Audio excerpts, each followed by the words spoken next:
So won't you sit and just vibe, just vibe, just vibe, yeah.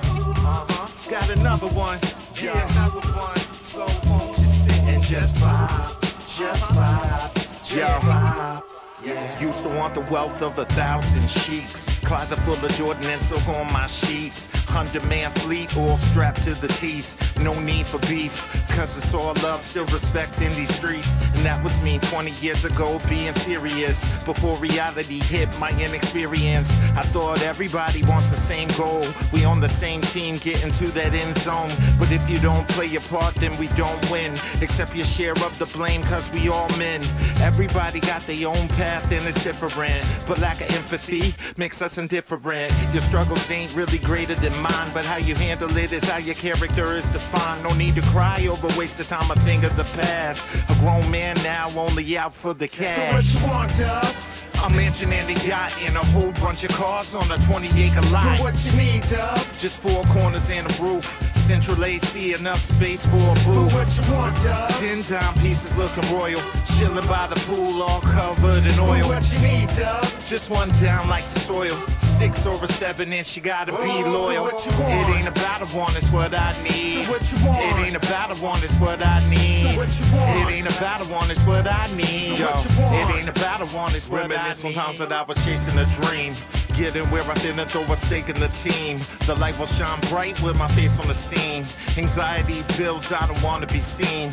Let me play the cut and just hem up the seams. Whatever it takes just to get that cream.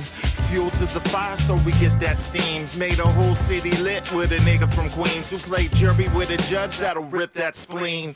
Hunt what you kill and make that shit clean. Crush what you build, keep your self-esteem. But that only happens if you just believe.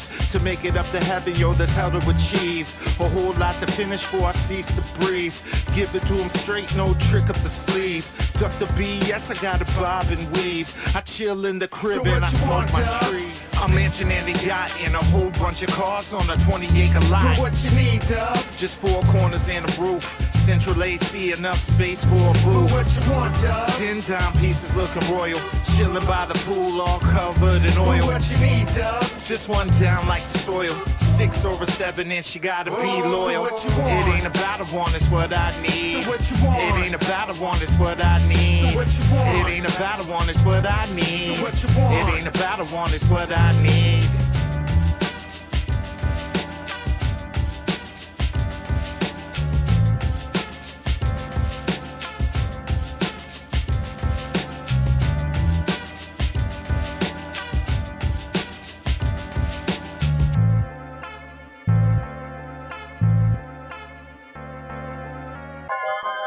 Yeah, We let the people let them know. know on how We make the speakers City blow. Live, y'all.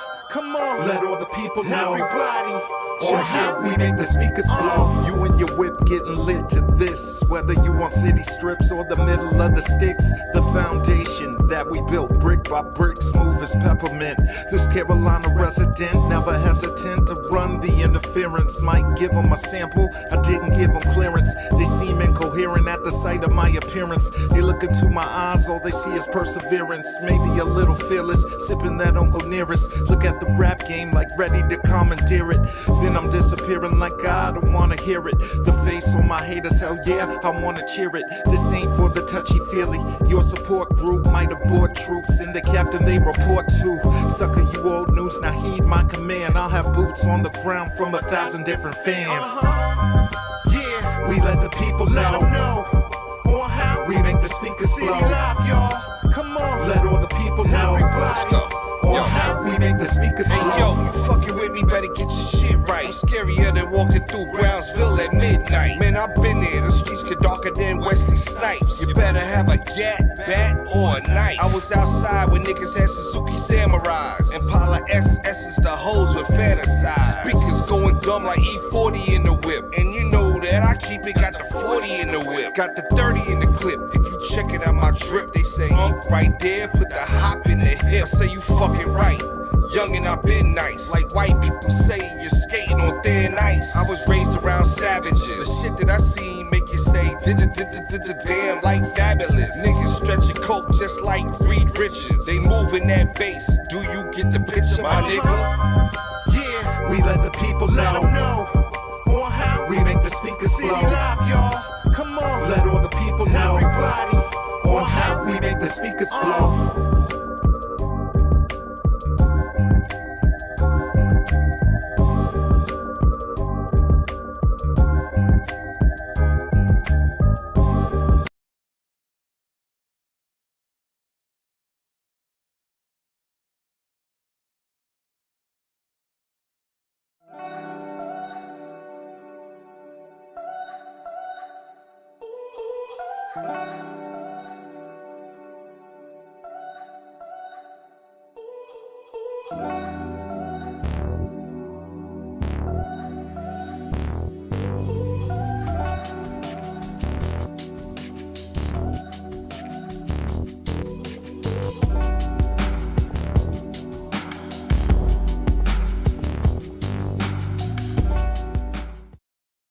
Hey, y'all, I got a great new album in the mail today.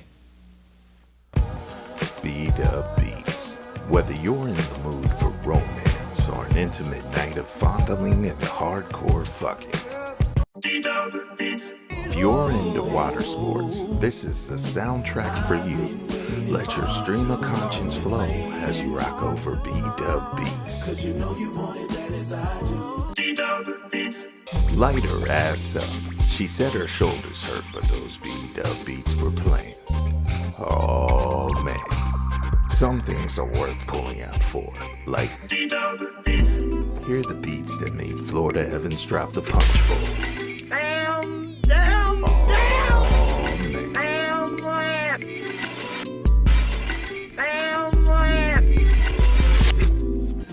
Fantastic album, man. Let me borrow it. No, my brother. You've got to buy your own.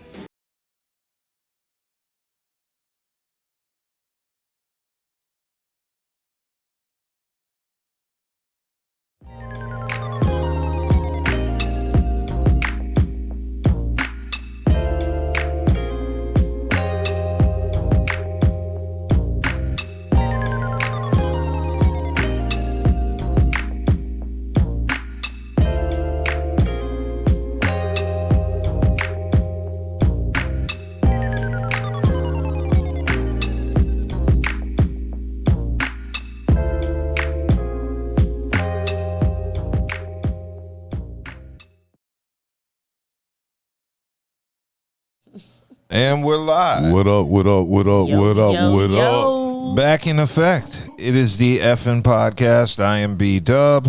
I am Kelly Joe. I'm Branson. Yes, Buddha will be coming. Yes, said Buddha he will was be joining running us later on.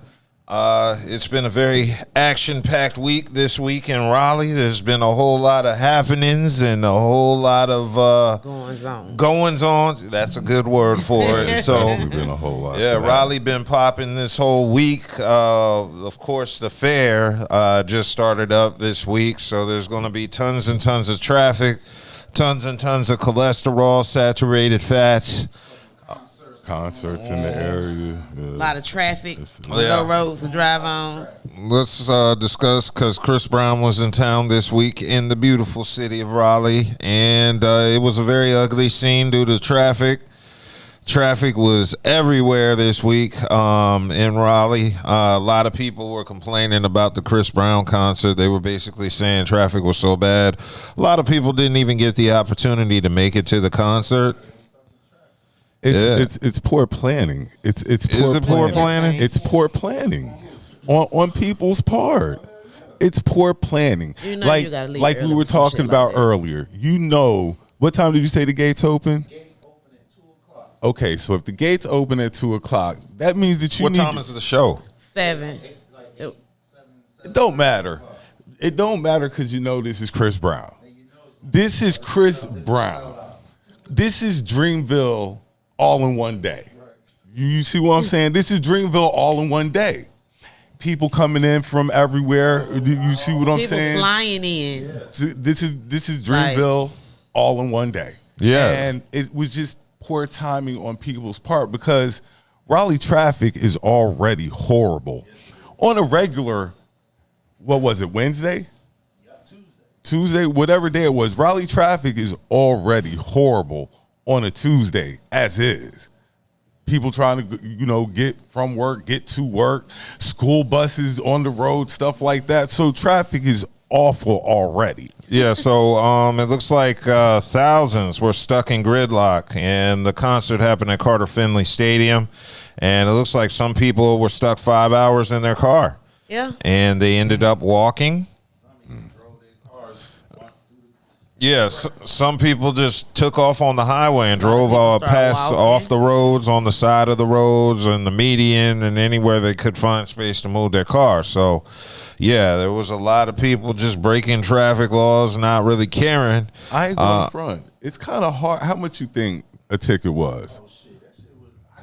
At least rent. Much money. So, I'm not. I done kicked out a stack to see this artist. I'm gonna see them. See them. Now it looks like officials said they had a complex operation plan in coordination with parking vendors and law enforcement, and it looks like the parking lot's open 5 hours early, but chaos still ensued. And unfortunately, it looks like lots and lots of cars were also broken into, telling people to be patient and not leave their cars behind or their valuables inside because, Oh. God damn. Good catch. Really? Good catch. Wonderful. That was a great catch. Yeah. We'll edit that out. Oh, Yeah. we'll edit that All out. of that. That's almost as bad as when Saquon went on the table. So you know what I'm saying? Like, Well, here, exactly. Shit. He about to do it again. This nigga Buddha, he said, y'all started without me. Fuck this shit. And knocked the light over. Yeah. But yeah. Apparently the madness is not over in Raleigh. There's the Billie Eilish concert that's happening today. Yeah. 2 days. It was a 2-day concert. Plus what else we got going on in the city? Stay fair. State Fair as well. And all this stuff is right around the same area. Overpriced deep fried food. And they doing Some of it looks good. And all that road construction around there, and it's no road. Like the way they doing it is no road. Like What do you mean there's no road? It's like 2 lanes. Like it's like in this. Yeah, and all kinds of stuff, blocking stuff off. It's like it's no space anymore. The point is, people, when you go into somewhere that's popular, right? That means you must plan accordingly, leave early. You feel me? Boy. Some people taking half a days off of work. Boy, you knew that they were on CP time. People wanted to make entrances like I'm gonna make my fashionable entrance. And get the internet off. Did they get to enter the establishment at all? From out there on the highway. No. Everybody all the comments was hilarious. All the comments talking about Raleigh couldn't do this. No, if you don't live in Raleigh, then you should have left your ass hours early. For those of us who live in Raleigh, we already know what time it is. We're gonna get there. And a lot of us, it ain't nothing but like 15, 20 minutes from the stadium anyway. So Uber. we're good. So Imagine. it's the ones that live outside of Raleigh. Y'all did a lot of poor planning. And I'm gonna say this: the people that I know that went to the show, they went to the show. they were in the show. All the people I know, they went to the show because I seen all the videos and everything. Live. Yeah. They got there. The people I know that said they were going to see Chris Brown, They got saw there. Chris Brown. The ones Now, that, yeah. But what they also said was, because they're a little older, they're like 50 songs is a Yeah. lot of songs. Like he wore them down. You hear all this music and you get tired after a while and stuff. So, but yeah, they saw him and they said it was a hell of a show. Is your mic working, Hassan? They're saying there's an issue with the mic. Yo, can y'all hear me over there? Hold on. This is one of them times I got to turn the phone up and do a mic check. Okay. Mic check 1 2 1 2. I know we got to do a live mic check, people. Oh, there it goes. There it They is. said good. Thank you. Okay. Shout out to the chat. Appreciate Shout out to the Okay. chat. Right now. But because we speedballed a little bit. We were so Anybody excited. want a shout We out? were so excited Yeah, we to get get the a show shout out. started. Yeah. And we gonna move the local plug up tonight. Oh yes. The local plug get the first shout out. Yes. We're gonna move them to the top of the shout out list. So not to break, the conversation we were having, but we're gonna do the quick shout out. Just pause right Since we quick. had- since we had a Just little pause right quick. interruption. Get a local plug or shout out. Okay, Yes, so yes. what's happening with local plug, Kelly? Having a Flannel and Friends event on the 25th. It's a day party from 2 to 6. It's gonna be vibes and drinks and hookahs and all that kind of stuff. 25th It's of gonna be October? fun. Yes. Okay. Yes. Next Saturday, actually. Ooh, day party. The Day 25th, from 2 p.m. to 6 p.m. at Club Insomnia, 15 Fenton Street. I saw the address. I was like, that's the spot. Okay. $5 admission at the door. There will be flannel. There will be friends. There will be food. We were having this conversation before we jump back to something else. Flannel is the color of the fall. It's the print of the rest of the It's the season. print of really. the. Starts in October and ends in December. Oh, while we doing shout outs and stuff, shout out Aunt Cheryl. Shout out my Aunt Cheryl who just had a birthday. I wanted to give her a shout out. Happy She was like my birthday. second mom stuff. She held me down a lot. I involved her in a lot of my shenanigans and stuff like that. So I definitely got to give her a shout out. All right. You know what I'm Shout saying? out. That's good. Got to shout out the rest of the crew. Yeah, shout out to Eighth and Fancy Shout out, for all Boo. of your adult beverage snacks and needs. Shout out to Dank Drinks. Shout out The to you. dankest Shout out, drinks. shout Shout out. out to Crimey Dealers. Jim Shout had a out, birthday. shout Happy out. birthday to you. Yeah. Crimey. And we've already shouted out the local plug. Make sure you eat responsibly. And make sure you attend the day party. It's gonna be lit. Yeah, it's going to be a good time. I gotta admit, I've been looking at some of the pictures of the food at the fair, and it's looking pretty good. I wish we had some enticing. more time because I would have done an image slideshow so they could have seen it live. But the banana churros, the son was talking about. you. That's what I'm going for. They got banana pudding cups, and they got fried frozen watermelon and the barbecue donut. Fried, frozen I'm not watermelon. interested. I'm There not was even- a line. That just at sounds the like donut something I place, could make. Like halfway around the What? fairgrounds today. That donut spot? Yes. That Did you see Peaches? it? Nah. There was a I line. It was halfway around the fairgrounds. Damn near. Standing Damn there waiting to get a donut from that spot. See, I was supposed to be making donuts today, but I couldn't get to it. The Cheerwine Dream, what the hell is that? It says Cheerwine slush drizzled and topped off with vanilla cream, whipped topping, and Coke Pops with the Cheerwine drizzle. Oh, God, that's just a lot. Sounds That like sound a like too bathroom. much going on. Sounds like a bathroom break. Yeah. It sounds like a bathroom break. Nah, there's some good looking food on here. I tried cookies and cream frozen banana and a creme brulee cone. They got some good looking shit. It's just, I'd leave that place with diabetes. It's just too much fruit. They got a Fruity Pebbles frozen banana. While Like, we're- half of this is shit you can make in your kitchen. Right. True. What were you saying, Branson? Nah, I don't know. I don't know if we talked about the last time I was here, but I've been talking to some friends. I think I heard it somewhere. Like they should put a cap on the fair. Do we have that conversation? A cap. Like they should give tickets out to the fair. Only so many people can go to the fair. That way, it's not Limit so- their money? I'm just saying. I ain't about to do that. Yeah. They ain't I gonna- ain't You about to tripping. do You that. say any business entity gonna limit how many people come see them? Oh no! I mean, yes, but no, they're not. But I think that would be a better idea. Why? No, it wouldn't. Why would it? Because that means they can select who want to come, who can get in, who can't. That's all that's gonna happen. If you did it like that, you put a cap on who can come, then somebody can be pre-selected. Not on who can come, how many people Yeah, you allow in. that's what. If you're gonna put a cap on how That's many a cap. people, cap on how Yeah, many but people not can who come in. It's like how many tickets we're selling. We're selling. That's X a amount of cap. tickets. So That's that a cap. means they get to pick who can come in and who's not. That's what you're creating there. Nope. I don't. That's agree not a with good that. idea. But one thing they did have lot at of the money. fair, did you see the ride? Got stuck. Yeah, there was a fair ride that had to stop. First day. Legs were dangling 100 feet in the air. They didn't even give it time to grease up real good. They threw it up and put people on it. Motherfucker got stuck in I've the air. never rode a fair ride. I have, but it's been over decades. It's Nothing been a very recent. long I've time. never hopped on a fair ride. After my best friend had an accident on a fair ride, I've never hopped on a fair ride. I'll go. So the ride is known as the Vertigo.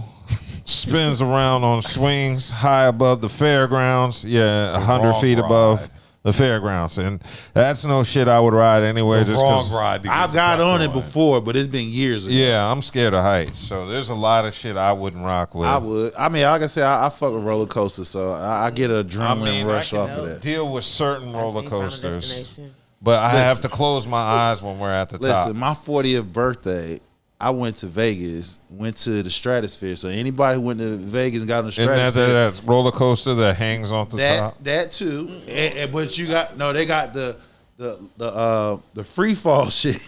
You fall, you No. on the edge. Yo, matter of No. fact, I'm gonna see you the video too. I think- It was my 40th birthday. It was like $200 something. I got on that bitch. I'm gonna be honest. $200. I think I've aged out of those type of rides. I think I've aged out of those. I mean, like I said, it was. I got on that shit. Now, mind you, when you get out on that bitch, it's what it's supposed to be world record for It free gives what it's falling. supposed to give. Yeah, it did. Because I got out in that bitch. I was like, whew, that wind started kicking. I turned around. All them white folks looking at me. I said, damn. I said, Yeah, I jumped down. Oh, yeah, it was exhilarating. I got down. I know by the time I got to the bottom, they had about 20 people in the line after. But yeah, couldn't do it. Yeah, some definitely aged out of those rides. Last little thing I ever got on was that drop thing. It was just a drop thing. It take you all the way up, then drop you down real fast. I felt a feeling I don't think I ever want to feel ever again in my life. So I ain't touched one since. The last thing I rode was like a roller coaster at Carowinds. I think that's the last time I I've don't been even on. remember the last time I was at a theme park. It's been a minute. I wanted to go to Six Flags in the Hood, which is Atlanta? No, Six Flags in Maryland, the one because it's shutting down. It's really? shutting down. I didn't know they had one in Maryland. Yeah, I it didn't was. either. It used to be called Wild World when I was growing up. Then it turned to Adventureland, and then Six Flags bought it. Then it became Six Flags. Okay, I didn't know they had one. And there. now they're shutting it down because people don't go to theme parks anymore. Well, I mean, isn't there other Costs theme too parks up there like Wolf's Lodge is up there? Wolf Lodge, you Wolf still got Lodge, Kings yeah. Dominion. Yeah, And you got Six Flags. Busch Gardens. Then Busch you Gardens. and then Yeah. Carowinds. So you still got competition. Competition. And But yeah, that one held because that was the theme park. That was the closest theme park to me growing up. theme parks Oh, don't you ain't never seem go to like Hershey Park? Hershey in Park PA? is in Pennsylvania. They ain't This never- is in the next county from when I was growing Okay, up. well- I've been to Hershey Park. You don't think theme parks are as popular as they No, used to they're be? not. They're Yes, too sir. expensive, that's and you true. know, I just can't say because it's money. been over 20 years since I've been to. Exactly. But you don't hear about nobody talking about that taking their kids. That's to not the Carowinds first thing or- you know, come you up don't hear with. that shit. I We mean, talking Disney about- World is still it. Yeah, that's That's it. Disney. That's The closest thing I hear now is Wolf Lodge. Wolf I hear Lodge or that a Disney. lot. Wolf That's Lodge not a Disney. real That's not- theme yeah. park. Well, Yeah. Yeah. Yeah. Yeah, it's not. It just got water park. It just got a. That's it. That's not. Well, No, then no. I guess what King's Dominion. Yeah, that would be Kings more Dominion, and you got like Carowinds. Gardens. Emerald City would be more of a I water hear park. more people talk about going to Emerald City. Than Yeah, that's what anywhere I'm else. saying. Like Isn't Emerald that Point. in Greensboro? Yeah. I've never Yeah. been. Emerald Point. Emerald Point. They talking about Emerald Point. Yeah. Yeah, but Great Wolf. I mean, Well, depending on which one you go to, there's different attractions at it, but it's not no big like not like those. No. Yeah, but it's cutting into that theme It's park cut- money yeah, though. because That's, you that's get to- kind you of get what I to was stay- saying. yeah, Because you you're gonna stay stay, there, you stay there. Like you and stay there for all like that two theme nights, 2 park days. money. You know what I mean? Then before you Theme park, leave, you just get going back there all in. day. Damn, I remember my family had a reunion there at Great Wolf Lodge, and that was like the most shittiest family reunion ever. Because it was just for the kids. Yeah, you know, that's- as an that's for adult, a family. You got to hang at Great Wolf Lodge, and You got all a the bunch little of kids kids. is having the time of They their life, splash and around your in grown buckets ass and shit. trying to find a place to smoke weed. Can't even do it. Can't We do grown we shit. ended up in my car. We just hotboxing my car in the parking lot. Balcony. That's why you always get a balcony. Exactly. They Well, don't we know- they didn't don't have know. it. I don't even know if I had a room or not. I don't even Always gotta get Well, a you balcony. smoked out. You know you had a room. like. I don't remember how it was set up. I remember going there. I remember not enjoying it just because there wasn't really any adult shit to do. It was just Anytime little I get kid a room, shit. I'm getting a balcony. I wanted to smoke weed. I wanted to drink. I think there was a liquor store up the road. It was just not a pleasant family reunion See for me. you must not know. I guess senior into this, boy. Hey, I already know if we going there, I'm stopping at the liquor store. Yeah, I mean, I had I'm alcohol. bruh. Already got pre-rolled I'm blunts. situated before I get there for the most part. Get all that stuff. Don't put me on the first floor. No, put me on I don't want the 6 first 10 floor. Between 6 and 10. The higher you are, the better. Well, it's only like 3, I think. 3 or 4 floors. Okay, well, the higher going on. you get to the highest points, because when you smoke, it ain't going down, it's going up. You know what I mean? So, I never had those. And you definitely got to make that stop before you get there. Cool. Well, let's go It's ahead. because you ain't got no kids, though. That's all. If you had kids, you would already know. Like, all I right, said it was for the little kids. No, but he's saying if You ain't had peak kids, game and you would have known before you got there. No, I had alcohol. I had weed. I mean, it was just still the vibe is a little kiddie shit. Nah, I'm cool. Yeah. Shout out to the chat. Shout What out, up? What up, shout out. Millery? Shout out. Am I pronouncing it right? Millery? Yeah. Shout out. Looks like they're planning their family reunion at Great Wolf in Houston. Houston. Yeah, Okay. just bring a bottle with you. Great Should be Wolf. great. And them Great little Wolf kids be taking over. peeing in that pool. I wonder what attractions they got. Because, like I said, it's They're different. all the same. No, They they're just not. No, they all They're different. not. They're all attraction. for the most part, they are, but they're different. Because, like, the one in VA has the surfboard joint. Gotcha. They don't have that. In now. Charlotte? Yeah, they don't have that. The there. attraction is it's new.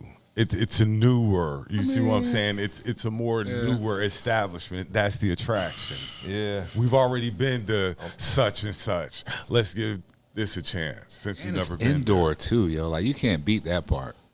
You got The point, an outdoor the part. point, and you yeah. got The an point indoor is, like I said, it's all in one, so that cuts into the theme part. Cuts And- right in. Cuts and- right. right, in because the that. theme part, you gotta plan it, get up early in the morning, get there by midday, early afternoon, run around for about 3 or 4 hours. Then you get back in the car, everybody tired, even you tired, because you gotta drive back home. So Great Wood Law is like, hey, fuck all that shit. Y'all come here, eat, we gonna feed you. This, and the third. Bam. Cool. I've never been. You ain't missing much. Okay. I want to get into the topics for the show. First, I want to send a R.I.P. This one was shocking this week to D'Angelo. Yeah.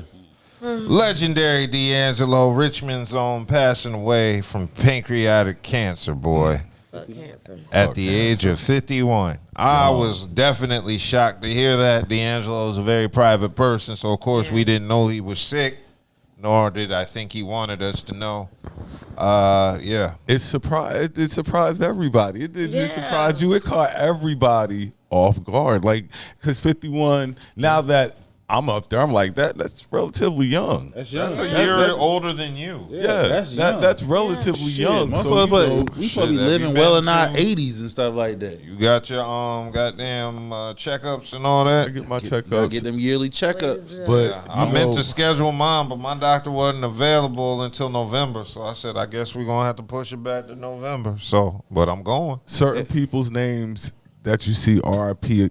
by just catch you off guard, and that's enough. That was one that really caught me. Yeah, off that guard. Yeah. really I had caught to me Google. off. Yeah, you had to go I and had to really Google see it. what. And Yeah, And make sure yeah. it wasn't one of them hoax, you know. Yeah. I'm like, oh my goodness. 7 months after Angie Stone. Yeah. One in 7 months. The one in March that she passed. Yeah, so Like, it's crazy. their son loses both their parents in less than the Same, span yeah. of a year. Yeah. That's crazy. And that's crazy. So, yeah, of course, his real name, Michael Eugene Archer, Richmond, Virginia's own. I'll be traveling back and forth between Raleigh and Maryland all the time, so I always have to drive through Richmond. So every time I drive through Richmond, I think of two people, D'Angelo and Mad Skills. That's good. Yeah, every time I drive through there, I'll be like, ah. I remember when D'Angelo dropped. I just, you just remember when D'Angelo dropped. Yeah, You Brown Sugar remember was. when Brown Sugar. That was the ultimate. Remember All of when that. He started he Neo dropped. Soul. Yeah. Mm-hmm. No. No, he started. No. Who did? We're not. Tony, yes, Tony? Tony. I Well, he claim as a popularized rich man. Neo But yes, Oh, no. Yes, he did. Tony popularized. Tony wasn't as D'Angelo popular as just, D'Angelo. it was just, Oh, wait, well, pause right quick, sir. You saying Tony was not as popular Not as as- D'Angelo? D'Angelo's Brown Sugar changed the game. I beg to differ. I'm going to go with Hassan. It never rains in Southern California. I'm not saying they didn't have Well, they got hits. hits for days. They got albums for days. Not taking away from D'Angelo, the but- iconic. Yeah, but we talking D'Angelo. about Tone. Yeah, Tony got. Yeah, they bigger than D'Angelo. I'm sorry, they put that on him. And I love As a D'Angelo. group, D'Angelo himself as a singer. Yeah, as a singer, as a solo artist, yes, I'll get that. You But know, they the group did it. setting, you know what I'm saying? I give Tony, it to them. yeah, Tony, and yeah. Mint Condition They big. and all of Yeah, them, man, you know. yeah, all of them. They So, set the tone for when that it comes neo to the soul. group setting, but you know, the individual, But D'Angelo he did like, I will say he had a lot of an influence. Yeah, he though. did. He Not started taking nothing changing- away from no, that. not taking nothing But away you from got D'Angelo at give the all. ones flowers who set the Yeah. tone for him to come in to elevate.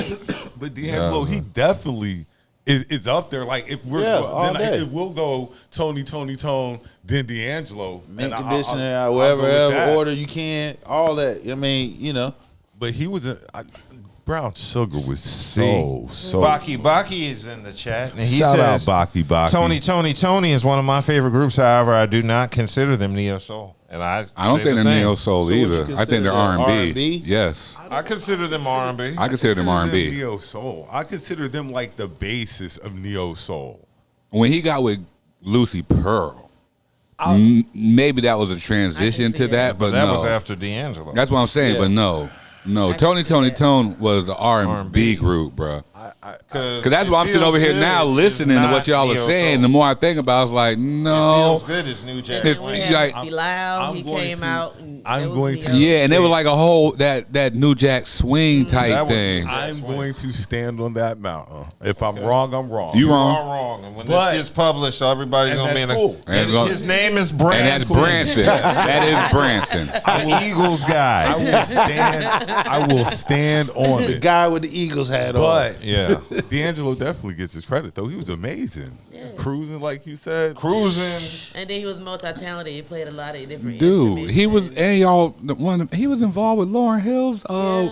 boy. You know what? I forgot he did that song on Red Dead Redemption too. Yep. When they would do that scene where you were traveling as the main. I played the game and it's been such a long time since I played it. I found a damn, whatchamacallit for that today, too. And, The CD. Oh yeah. and then I after found that and D'Angelo, Ghost of Tsushima. after D'Angelo made his first album, he came up with a very innovative way to drop the next album. Voodoo. Voodoo. Yeah, he came With up the with Soul the Aquarium. video that nobody ever seen before. D'Angelo changed up the I was whole just game waiting with for the that. camera to drop the whole time. D'Angelo changed the whole game up with that video.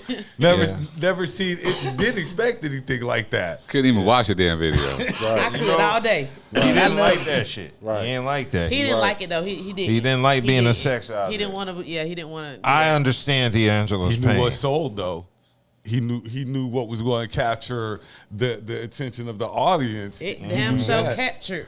So You know how many different comedians and people have portrayed that one scene, that one video. it's iconic. It's an iconic video. Yeah, so D'Angelo actually said he didn't like being considered a sex object, and that quickly brought a deliberating insecurity and self-doubt to him. And that's pretty much why he didn't like to take his clothes off. And he said he got tired of women demanding him to take his clothes off. Get naked. Women are so demanding. Damn, That's the worst part about women. At least men know she might like it, she might not. Right. And they can accept no. A Right. woman can't accept no. Hell no. be Y'all, like- y'all worse than men. Yeah. Yeah. Y'all worse than men. Fuck you mean no? And then a dude looked at it as a sex, and you know women are like just horrible. They like a pack rabid of wolves. dog. Yeah. Like I yeah. was waiting for the camera to drop, make a mistake. Yeah, well, it made D'Angelo retreat from the public eye, Right. And it made his drugs and alcohol addictions It did. swirl. Oh, see, all you women Them who were being thirsty, gave that man trauma. yeah, just traumatized that man and led to a lot of drinking and drugs because y'all Because couldn't it was, see him it as was us. Control Y'all yourself. couldn't see him Could as more control than a sex yourself. object. More than a sex Could not symbol. control This yourself. man can play instruments and sing. and Y'all all want to take his damn I clothes like off. to be sang too, he and wa- play the piano He for me. want to sing "How Does It Feel?" You just like get naked, nigga. Yeah. That's not right. Naked. He was naked before I even said get naked. I just want the camera to drop. He wasn't naked. I know. Just what I you, think it what was. you He really said he think was. about, man. Just You get might naked, have, dude. one of them Whatever. little things on to cover up. Well, you were part of the problem. Right. Kelly. You were the Put trauma on that man. You were the one putting trauma on. Force that man. Yeah, well, anyway, after D'Angelo retreated to the dark corners away from the public eye, he had some incidents. Of course, there was a car accident he was in 2005. And then out the blue, 7 years later, he just popped out and said, I want to tour again, and started touring again. And he started doing shows, and he did a European tour, and then he dropped his third and final album, D'Angelo and the Vanguard. Don't think I caught that one. Black Messiah. No, I remember when it dropped.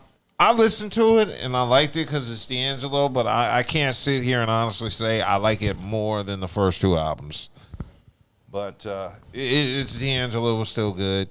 But yeah, I'll be the first to say it didn't hit the same way as Brown Sugar or Voodoo, but it still has some good songs on it. I was listening to it the other day because I'll admit I only heard it a couple times when it dropped. It wasn't in my rotation the same way Brown Sugar and Voodoo was. And I got to say, although I love Brown Sugar and Voodoo, I kind of like Brown Sugar a little more than Voodoo. Brown Sugar's a classic. Yeah, I mean, they're both classic albums. Voodoo is a classic too. But, like when I say classic, like Brown Sugar's up there, like the pinnacle of classic. That was it. Was impact. It's when it came out. But Voodoo, And how it came out. Yeah, like Voodoo is one of them albums that defined my freshman year at Central. That and Jill Scott's album. It's weird because it was hip hop, but like I just remember playing R&B all the time. Well, you know, R&B was rotation heavy in the 90s. Yeah. Mid, Well, no, late you know 90s. what it was? Because I was so uncomfortable being away out of my element. R&B used to soothe me so I could sleep. Like I used to play Jill Scott and all that shit all the time because it would help me calm down. I couldn't listen to hip hop the way I the wanted first to. album is super classic. Yeah, that album. Is whew, that's Still Yeah, who is Jill Scott? yeah, oh, yeah, that's a Still fire Yeah, album. that's a part of my freshman, sophomore year, too. That's a legendary album. But D'Angelo, legendary. R.I.P. Yeah, R.I.P. definitely an R.I.P. R.I.P. Man, I was really shocked to hear that, really sad. My day was dampened when I heard D'Angelo pass. That shit damn felt right to me. But, you know, that's the amazing thing about an artist like him. In 30 years, he only dropped 3 albums, and that's how impactful each album was. Yep. You know, it's weird. You can have a legacy of only 3 albums, but that 3 albums like shits on about 90% of R&B artists. Right, but that lets you know the content of music today, how it is. That you got YNs. I saw a post, a tweet from your girl Flo from LSU.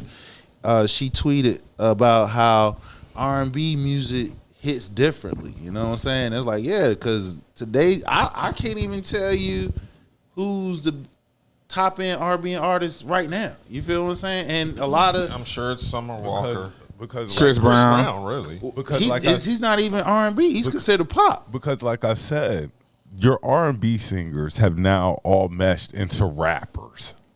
Chris Brown. I call them strappers. It's still Chris Brown. Well, I mean, yeah, but like now they want to sing and rap. It's you're not that's working Chris on your. It is Chris Brown. Chris Brown. It's Chris Brown. And it sounds It's real Chris Well, good. think about it, it's still is Chris the Brown. problem and the solution. It's Chris Brown. You're right. It is Chris Brown. I'm going through his songs like it's Chris Brown. yeah. But you know the weird part about that, he don't even have a classic album. He got hits for days. He got enough hits. Yeah, he got hits for days, but His he greatest doesn't. hits album is a classic. Yeah. Right, but he don't have his own getting all solo of mine? project album. You He don't have no you classic. You don't need a classic Damn, album. when You what? have that All many allegedly hits. we Bro, talk- you got that hits. You don't need an album. We just sit here talking about how D'Angelo got 3 albums and how it resonates still today. So here we are. Chris Brown is considered bigger than D'Angelo Because he has more got hits. Huh? Maybe by sales. Sales, but he doesn't have no classic album. But he has hits. Classic hits. He has It's hits. 5 times the Get hits you. that, But when you talking, that when D'Angelo you has. categorizing who are the quote unquote best, he doesn't fit the criteria because he doesn't have hits versus all the ones that we talking about. Look, Hold on. This ain't rap. Let me get this out. No, I'm talking. This about ain't rap. No, I'm talking about R&B. All the ones that we just said. D'Angelo, he got classic albums. Till this day resonates, and he doesn't have as many hits. See, I don't hold Voodoo to that esteem. I don't either, and I didn't want to. I I don't think hold Okay, it well out you that can way. pick. You can pick anybody. But this is my. But Brown thing. Sugar is way up there. This just like what I And said. nothing even matters. I had that at my wedding. I This played like it at a what I wedding. said about Busta Rhymes. To me, he doesn't have a classic album. What? I beg to differ. To me, I beg to differ. But his catalog is so strong. Yo, what's the one he dropped there? What's 98? What was the title of that? Extinction Level Event. Strike. Yeah, Disaster Yeah, Strike. Disaster. That's a classic. I would give that a classic. That's a classic. Well, nevertheless, he has y'all. He has Sorry. enough hits got where classic you albums, too. You don't even worry about the albums like that because you have so many hits, and Chris Brown has so many but we hits. still go to that go-to. You didn't even know he didn't have a classic album. He got so many hits. Right, exactly. But what I'm saying Every is, song but was when a we hit on trying the to album. separate who's 1 or 2 or 1A, 1B, we go to the classic albums. That separates them. We got people that got hits for days, but we like, what their album like? Do they got a classic album? I think album in some regards, yeah, it holds weight, but I believe music like Hits. in its totality. Yeah, How many hits. songs you got that? That's people correct. You can have Because songs. think about it, you can have a couple of albums, but if there's no hits on those albums, what's the point? But if you have 2 hits on one album, take off. A hit on another album, that one album, take off from that one hit. It doesn't make the whole album platinum. It's that one hit that made the shit take off. Okay, That's so why everybody now- get these single deals. I got you. So the problem, what I'm sitting here saying is, what separate everybody is, see, like Chris Brown, he got hits with damn near everybody that he did a collab with. All right, so his name gonna ring. But when we sit here and whittle it down, especially some of our greats that we hold high regards to, they all have classic albums. They got hits for days. They got catalog full of hits too, but they have classic albums. Everybody that we grew up on listening music to, whether it's hip hop, R&B, they have classic albums as well as hits. There's been some groups that I rock with that didn't have classic albums, but they had a dope song. Dope catalogs, but not a classic album. You name me one in our genre. We talking about from Group Home. Group Home. Yeah. Okay. Group Home. Gangstar already had them boys. But that we know the production on that Look, it character. doesn't matter. They had one hit. They don't have a catalog though. No. So you all right? You got it. Had to go buy the album to get that. You're right, but so now you almost got me, but they don't qualify. You almost got me. They don't have a catalog of hits. They are one hit wonder. We talking about somebody got a catalog of hits, but out of the catalog of hits, they got one or two. They got 1 or 2 albums that's classic. I'm gonna say this. We put Chris Brown up in the upper echelon of our R&B stars. He's up there with R. Kelly. He's up there with. Oh yeah, Chris Brown's up there. He's up there with Usher. You can't, because we talking about R. Kelly. He got classic albums. It doesn't matter. It does. Chris Brown has so many hits. Chris Brown is a realistic candidate. He's to an beat ultimate R. Kelly entertainer, yo. He's an entertainer. No, we not. I'm not talking about entertainment. No, you can't. No. I'm not talking about entertaining. When we talking about music, when we talking about R. Kelly, he has a catalog of hits, but he got classic albums. So they can't. So him and Chris Brown is not on the same level. They're not. Chris Brown got 100 hits. R. Kelly got 200 hits. He wrote songs for nearly everybody in the industry. But I'm not going off of he wrote. I'm just keeping. I'm just keeping it. I'm keeping on hit songs. Chris Brown got about 50, 60 legitimate hits. And R. Kelly. I'm going to disqualify the album argument because you got so many hits. No, dude, you cannot do that. You cannot disqualify the album argument because, again, when you just sat right here and said Chris Brown is on the same level as R. Kelly, I'm saying no, he's not, because R. Kelly, damn near all his albums is classics. How can he not be on the same level as R. Because he Kelly? doesn't have a classic album. Here. I just said he just it. had a concert here that probably sold out. It did. It did sold out. So I'm telling you, he's on that level that R. Kelly was. But we on. talking about R. Kelly before internet. See what I'm saying? If he can garnish all the attention before internet, I can imagine R. Kelly. Pre-lockup. Shit. Right, but no, man, y'all know R. Kelly and Chris Brown is not on the same level because R. Kelly has classic albums. Chris Brown have hits. That's it. His hits will equal the number of albums. But when I songs that are on when the I album. go to the show, when I go to the show, what am I going for? I'm Am not I going for you I'm to not perform going. your You're going for the classic entertainment album, of it. I or get am you, I going but for you where- to perform your hits? I get you, but this current discussion is strictly around. You're saying he has hits, not questioning that. But what I'm saying is what differentiates the two is you got hits, but what about the albums? He don't have one. R. Kelly has both. Majority of people that we grew up listening to has both.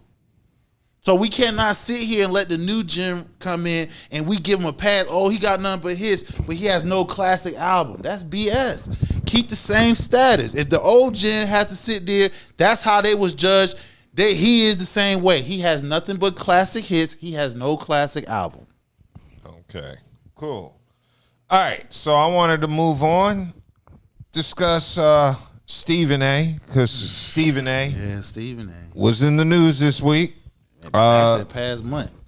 Well, yeah, he's been in a lot of shit this past couple of weeks, but he was on the Pivot podcast this past week, and he addressed a couple of issues people have been discussing recently, namely his beef with LeBron. He's kind of curious to know why LeBron ain't going after these white guys. These I got other that white clip. boys. Like, you bring up LeBron. You ever see LeBron go at a white boy? It's called what it is. You ever see him do that? You saw him come at me. Closest you ever came to seeing him do something like that was when he called out Brian Windhorst. What you calling out Brian Windhorst for? The man covered you since junior high school and has praised you repeatedly. And you used the Pat McAfee situation to go at him. You understand? And that's the only time you ever seen LeBron James, really go at somebody white. I'm going to call it what it is. So we understand each other. I understand a lot more. And I'll tell you, I'll divulge to my boy and his boy right here, when I did my monologue for 17 and a half, 18 minutes, the day after he decided to go on Pat McAfee's show, all right? And I said what I said and meant every syllable of what I said. Immediately after, I was informed that we won't be hearing more from him about me. That's what I thought. That's what I thought. Because I got receipts. Anytime, any place, anywhere. It's not just him. I pride myself on being a fair-minded individual, being professional, but I'm also a proud black man. And I know not only what I've done, what I've tried to do for black men in our industry, black men in the world of sports, covering stuff the way that I do. I might have to call you out sometimes, but you know why I'm calling you out? Because there's a whole bunch of other black people I got to look out for, and they can't make the same errors you just made. Because if they did, it would ruin their life. You're ultra talented, so you could get away with it. So I could talk about how wrong you are, but I need to use you as that example because I got a bigger vision. And the bigger vision is to make sure to shield cats from making those same kind of mistakes that will end their careers. You don't have to worry about that because you're too talented and gifted and you've already achieved so much that you don't have to worry about that. But do they look at it that way? Do they look at the big picture? No. Why? Because they want to hate on you. Can I say something real quick? Go ahead. The more he talks, like you were already kind of iffy on him on first take, but the more he actually talks, you dislike him. Man, listen. Did he not say he doesn't go after the white boys? Did he not say that? I didn't hear him say that. What did he say? I thought I heard him say. He said LeBron doesn't go after the white guys. He said LeBron doesn't go after. But you named Brian Windhorst and that was it. No, he named two white No, guys. he said he was on the Pat McAfee show. I saw that. Stephen A. to me, he doesn't do it for me. Like I'm not a fan of his and stuff like that. And anything that you say, if you're willing to say it on camera, you should be willing to say it in somebody's face. Stephen A. is propping himself up, trying to get people behind him. Ever since his pastor and a few other people say, "Hey, you should run for office," he's sitting here trying to put his nose into the political scene. That's why he rubbing elbows with the likes of Tucker Carlson and all. He goes on Fox shows and he wrong went person to be rubbing elbows. And then with. he go to Stephanopoulos. And he mentioned, ever since he mentioned talking about people talking about him, it should be running for office. He been talking. My thing I don't like about what he's doing is you going after Jasmine Crockett, which she's the only person that I see, her at AOC and Bernie Sanders is the only three people I see visibly in the Democratic Party that's out here making noise. Jasmine Crockett is one of the smartest black women in Congress. And the fact that you sitting here taking your platform trying to chastise a black woman for doing what she is voted for doing, and that is to protect her constituents and people alike.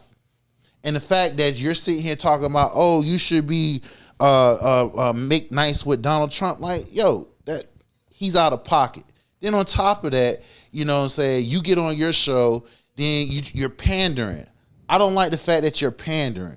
And what I see what he's doing is he's trying to position himself to transition, because I believe after his politics. he transitioned himself to politics. So that's why he's pandering both sides, because he's like, I'm an independent. So you'll hear him at times speak up supposedly against Donald Trump, and then you hear him other times talk against the Democrats and stuff like that. So I think he's doing too much, personally. I agree with you. I think he's trying too hard to please everybody. That's like, he's trying to be one of them people that sit in the middle. Like Snoop. We'll get to him later. Yeah. But yeah, Stephen A. And first of all, it was just weird how he brought up LeBron out the blue. I don't think they necessarily ask. I agree to say they got beef or something. No, it's They clips. kind of do. Yes, because LeBron confronted him. Yeah, at he the Laker confronted him game. at the Laker game because he talked about his son last year. Okay, yes, I remember that. I think So I remember. but the problem is that's almost a year ago and you still bringing it up. Nobody's even talking about it. So the fact that you bringing LeBron's out of your name, out of your mouth, that's telling me he's trying to pivot once again to the NBA season about to get ready to start again. This is probably maybe LeBron's last year. Don't know, to be continued. And LeBron would announce it. He wanted of course his he would, farewell tour. right? But you also don't know, an injury or two might happen during the season, and he might get frustrated, like how Kobe did. Kobe had that Achilles. He was like, "I'm done." You know what I'm saying? So I'm hoping, knocking on wood, that doesn't happen. But we don't know. The fact of the matter is, this happened a year ago. You're bringing up LeBron's name again for what? Because he ain't talking about you. I ain't heard nobody. The point is, he trying to get the smoke off his ass from when he's talking about Jasmine Crockett and other people of color. That's what the problem that he's having.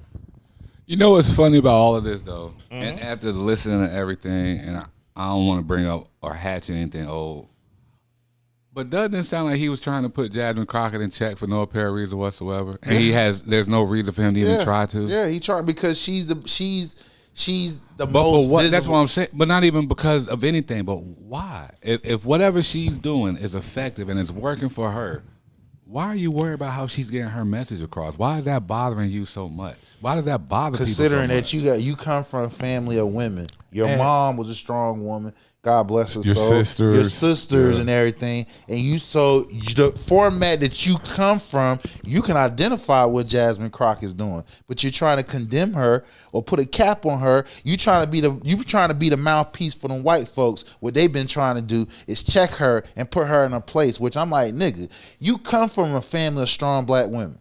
So the fact that you talking about what this woman's doing, which she ain't got no direct or indirect connection to you, is asinine. So like I said, the more he opens his mouth, the more you be like, Yeah, I don't really rock with this dude. Yeah, because I don't even look at his show. I don't even look at his show no more. This dude that's just the more he talks, the more you dislike him. I'd rather look at the Pat McAfee show before I look at his shit.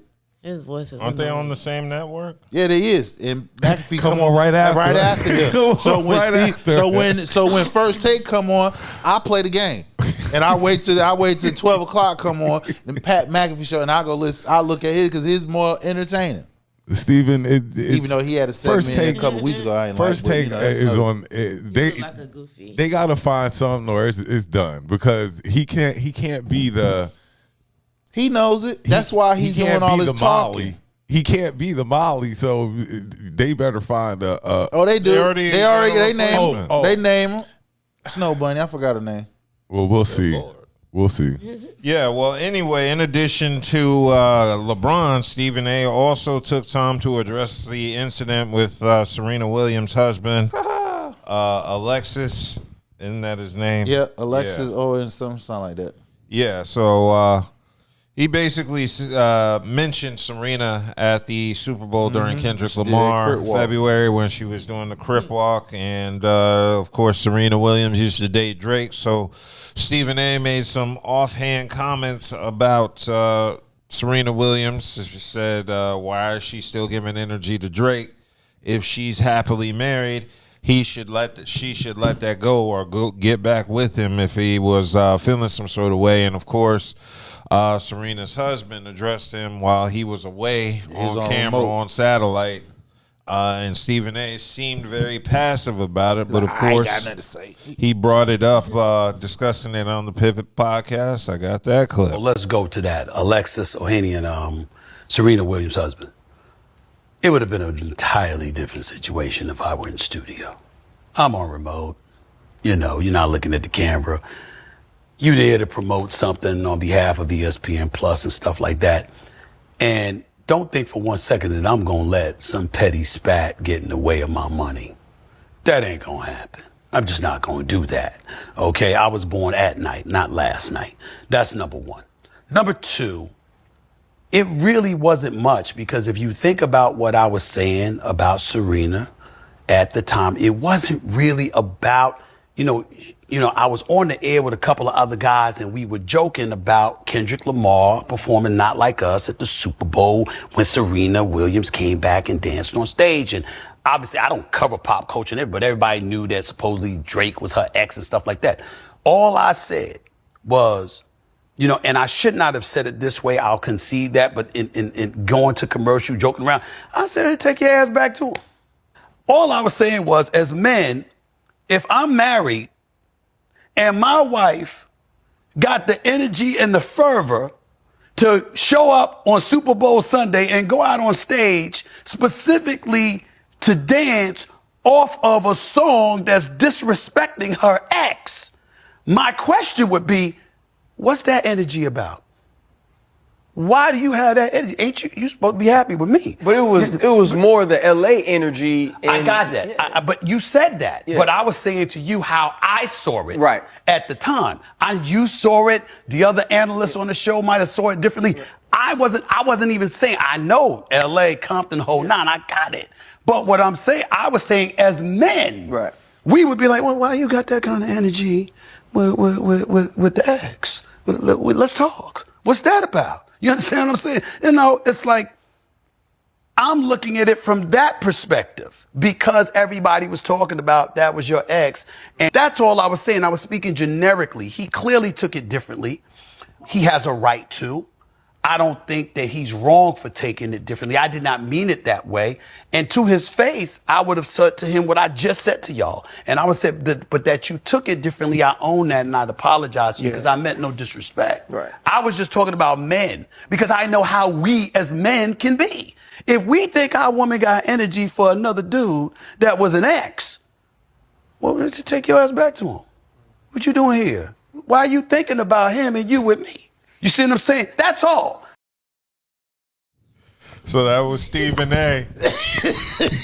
tripping on Alexis. Oh my God. Ohanian, Serena Williams' husband. Why is this nigga always backtracking when niggas dude approach. He always talking when he not around them. Like, Confidence. I would have done this. Nigga, you knew he was coming to that damn studio. You knew it. You get the program outlet knowing who's coming in, the day of, what time, who's going to be on your show. You made it your business not to be there. It was more important. You need to watch what you say and when you say things. You didn't have to say that on camera. Right. He's trying to. You didn't have to say that Man, on he camera. trying to make himself tougher than what he actually is. Once you said that on camera, you see what I'm saying? You brought that energy. It's not. You can't take it back. Yeah, you put this out there. If you would have said it off camera, you don't have no issue at all. Right. It's just something between you and the boys sitting there. But he knows this shit because, again, remember, anytime you break a certain ceiling, all you gotta do is say something that goes viral and your money goes up. Viewership, this and the third. So he calculated and knew exactly what had been said, because how was you gonna say you don't know nothing about pop culture, but you're speaking on it No, anyway? he said he didn't talk on pop culture, which that's why you're in the position now, because you stick to what you do best, talk on sports. But again, why are you so concerned about what she's doing? It's a calculated. Good it's a point. calculated comment. Always Well, concerned. it was about the Super Bowl. I guess he had to point out Serena. I don't know why he pointed Why? it. He was trying to speak for the brothers. No, he wasn't. No, The brother definitely not. wasn't thinking like that. 'Cause The brother was. The brother like, damn, look at she out there dancing, going against her He the ex. one who brought the Drake thing into it. We were probably just like, she I from thought she was Compton. just- Yeah, she from LA. Look at Serena representing No, with Kendrick. I ain't gonna cap. I knew the fact that. Nah, that's not what I was thinking. He interjected that Right, Drake you're thing right. But into what I'm it. saying is, no, the conversation was being said like, oh, we knew that, yeah, she from Compton, LA, blah, blah, blah. But we also know, like, damn, that's your ex. So that conversation was being said, like, oh, you on K-Dot shit, you doing it against your ex, getting clapped back against your ex. So that conversation was being said. He just with the platform that he had, magnified. Again, Why? you just so Like concerned. Jada said, why? Why? So it's money, like he said, money. Everything with Stephen A is money. So this is how you know he's going to be able, if he were to run for politics, you already know you got to have money to sway his ass to do shit. And he's going to take that shit. He's all about his bread. And again, it's one thing to be a capitalist, but it's another thing is how it's almost like he acting like a vulture to get that shit. At this point, then he would have to run Republican. No, he going to run as an independent. But he's speaking both MAGA and Democrat. Because you look at it, 2 weeks ago he was talking on his show. He was talking about this is why I didn't vote for Trump. Then last week he talking about Jasmine Crockett. So he's trying to position himself to As be a as a middle. Yeah. Well, Darren Davis in the chat says he's wondering What why up, she was Darren? Yeah, he was wondering why she was crip walking when they killed her sister, allegedly. Well, no, I think they were real Crips that did it.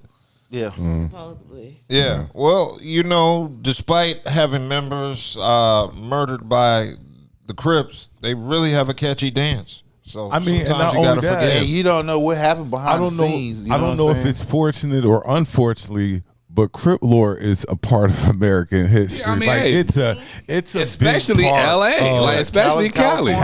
history. Unfortunately. Whether fortunately or unfortunately, Yeah, it's a part of life. The It's culture. part of their culture. Man, that's American culture now too. Yeah, it's y'all. American Like, culture. Welcome.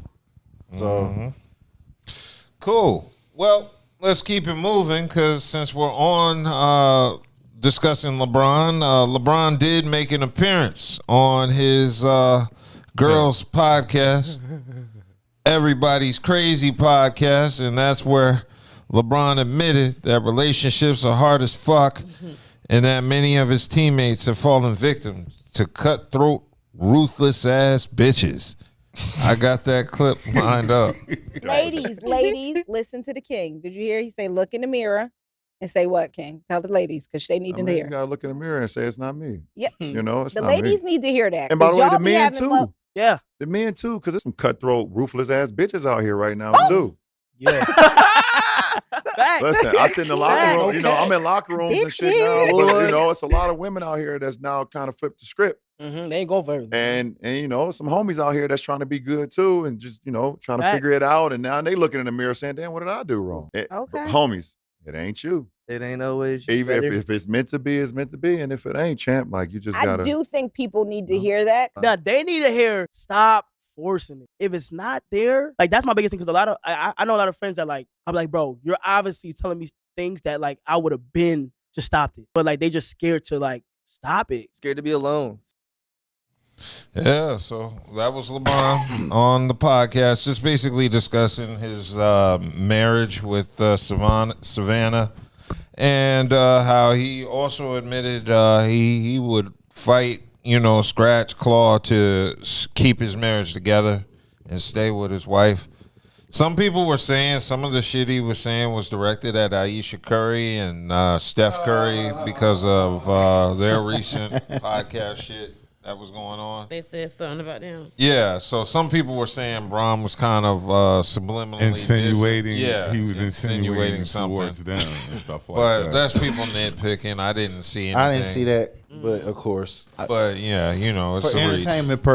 entertainment purposes, yeah, you can draw a line. I mean, to me, what they were talking about, you know, when you see red flags, you got to cut it off and stuff like that. Don't force anything. But see, it's difficult. It depends on how it is, because sometimes red flags and you can't remove as fast as you see it. You feel what I'm saying? So you got to work your way out. Let me run something by you. You don't hit certain milestones in relationships.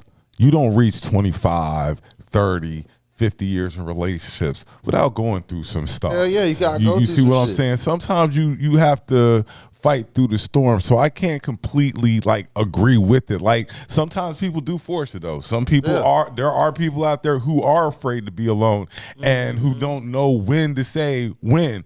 But you got some that'll crash out over a baddie, you know what I'm saying? 'Cause she bad, pretty. Like they will do that shit.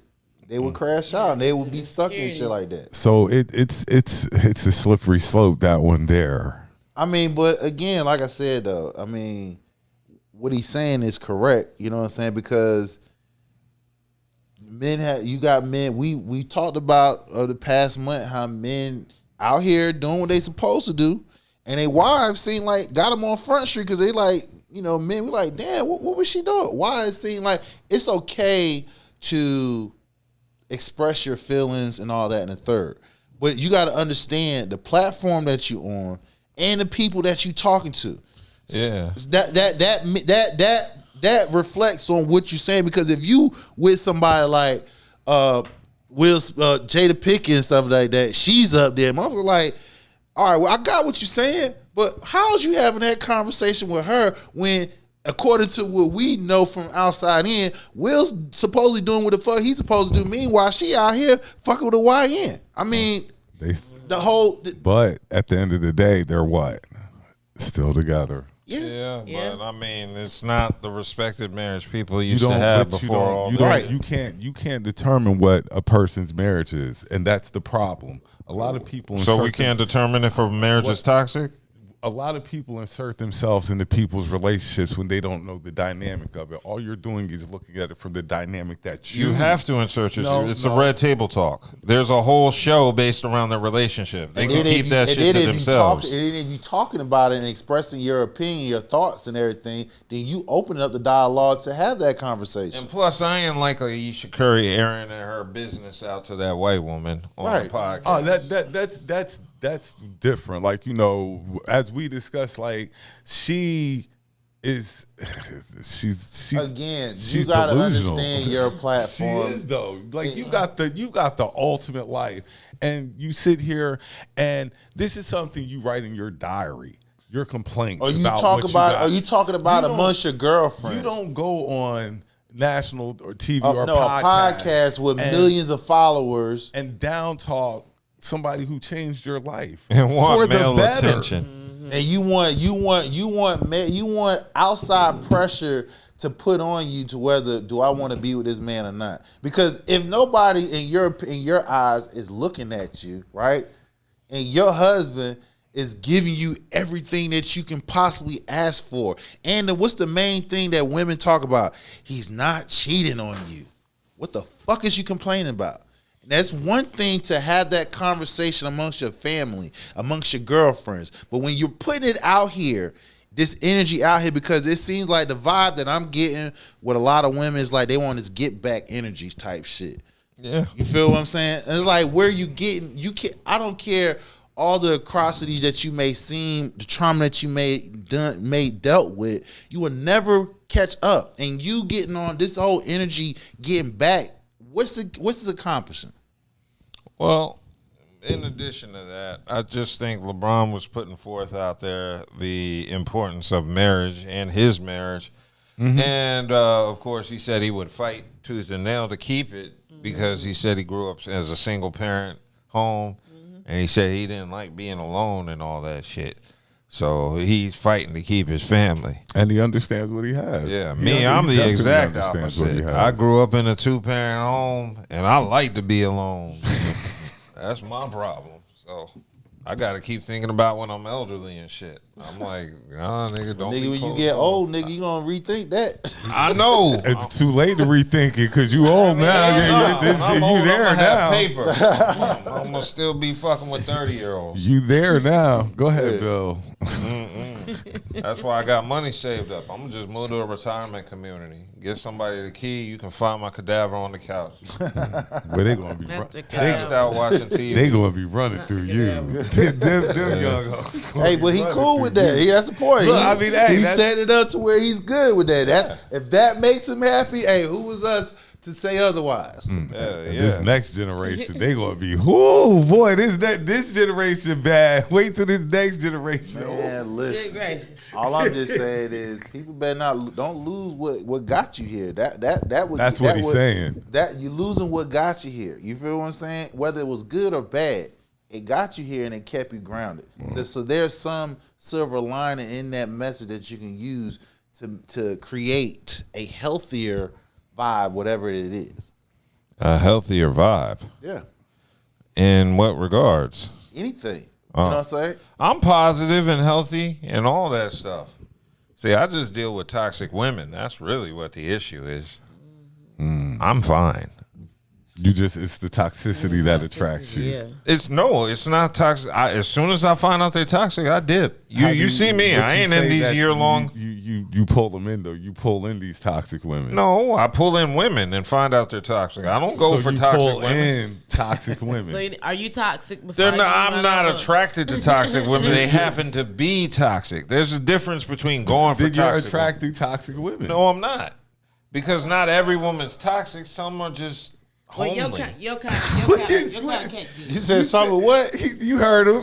You heard him. Say it again. What? Say it again. What? Say it for the niggas. Some are homely. Okay. All right. I'm just being honest.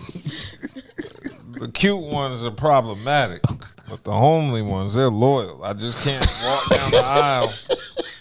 I can't dedicate my life to somebody I physically, can't wake up and. I understand that though. And I'm not like super superficial. I get you on that. But I just got to physically.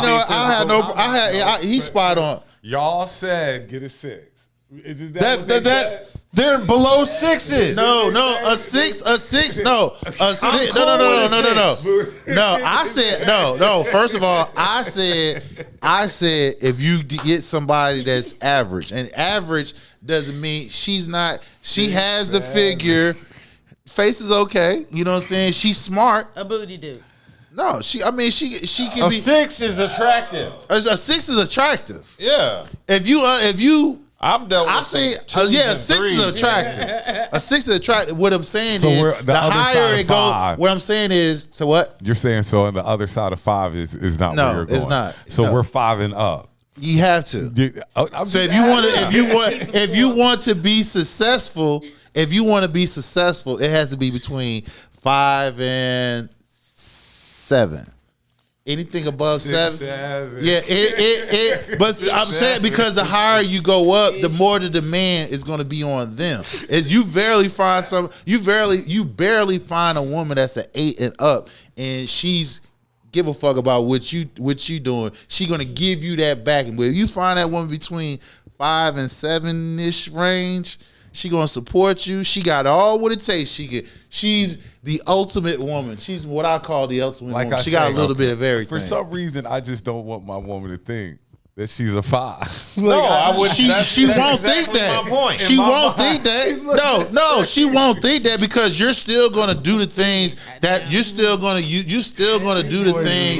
No. You're still gonna do the things that makes her that she's beautiful because tell your boys, yeah, she a 5, but I love her though. No. You're missing. No, that's not. No, that's. People don't really care about looks no more. It's Shit. Your personality. Shit. If I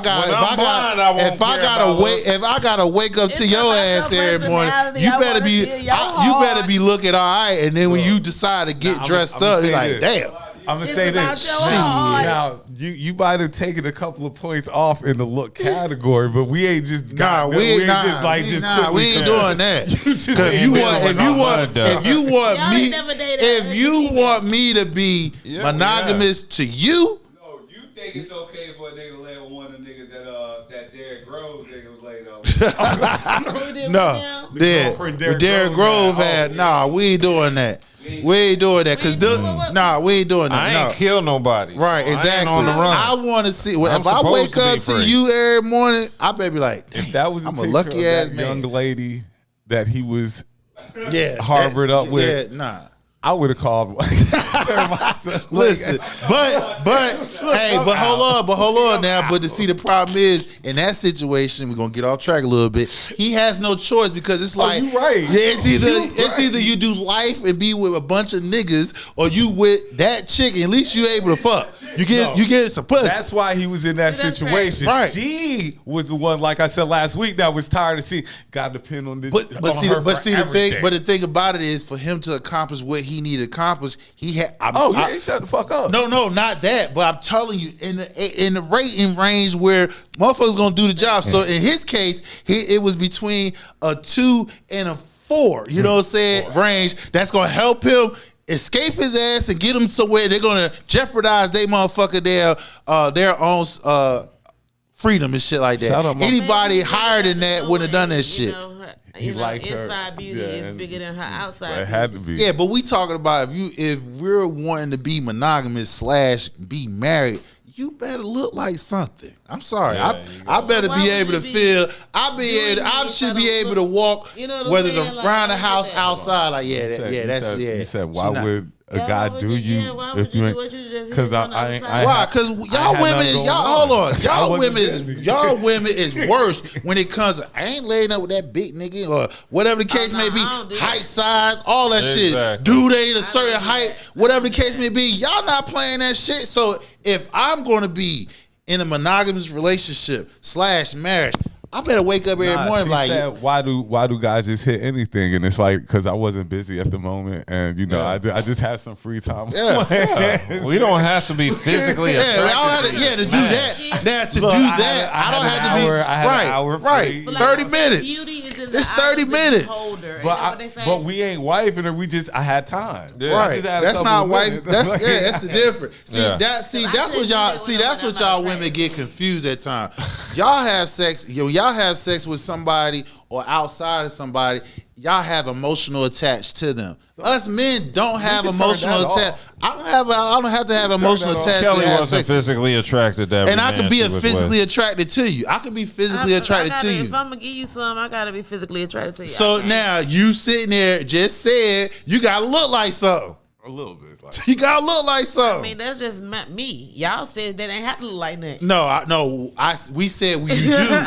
No, we said you do have to for us to be the smash. Yeah, you gotta be a little something decent, but you know that. But like to wife up or like this married, you gotta look like something. You gotta look like something. It's a beautiful swan. No, we're waiting for you to.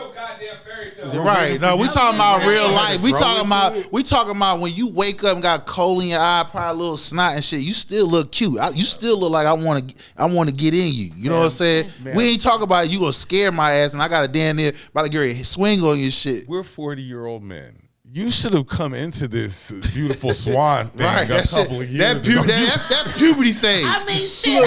That's puberty stage right grew into there. that already. The ugly swan shit. That's puberty stage.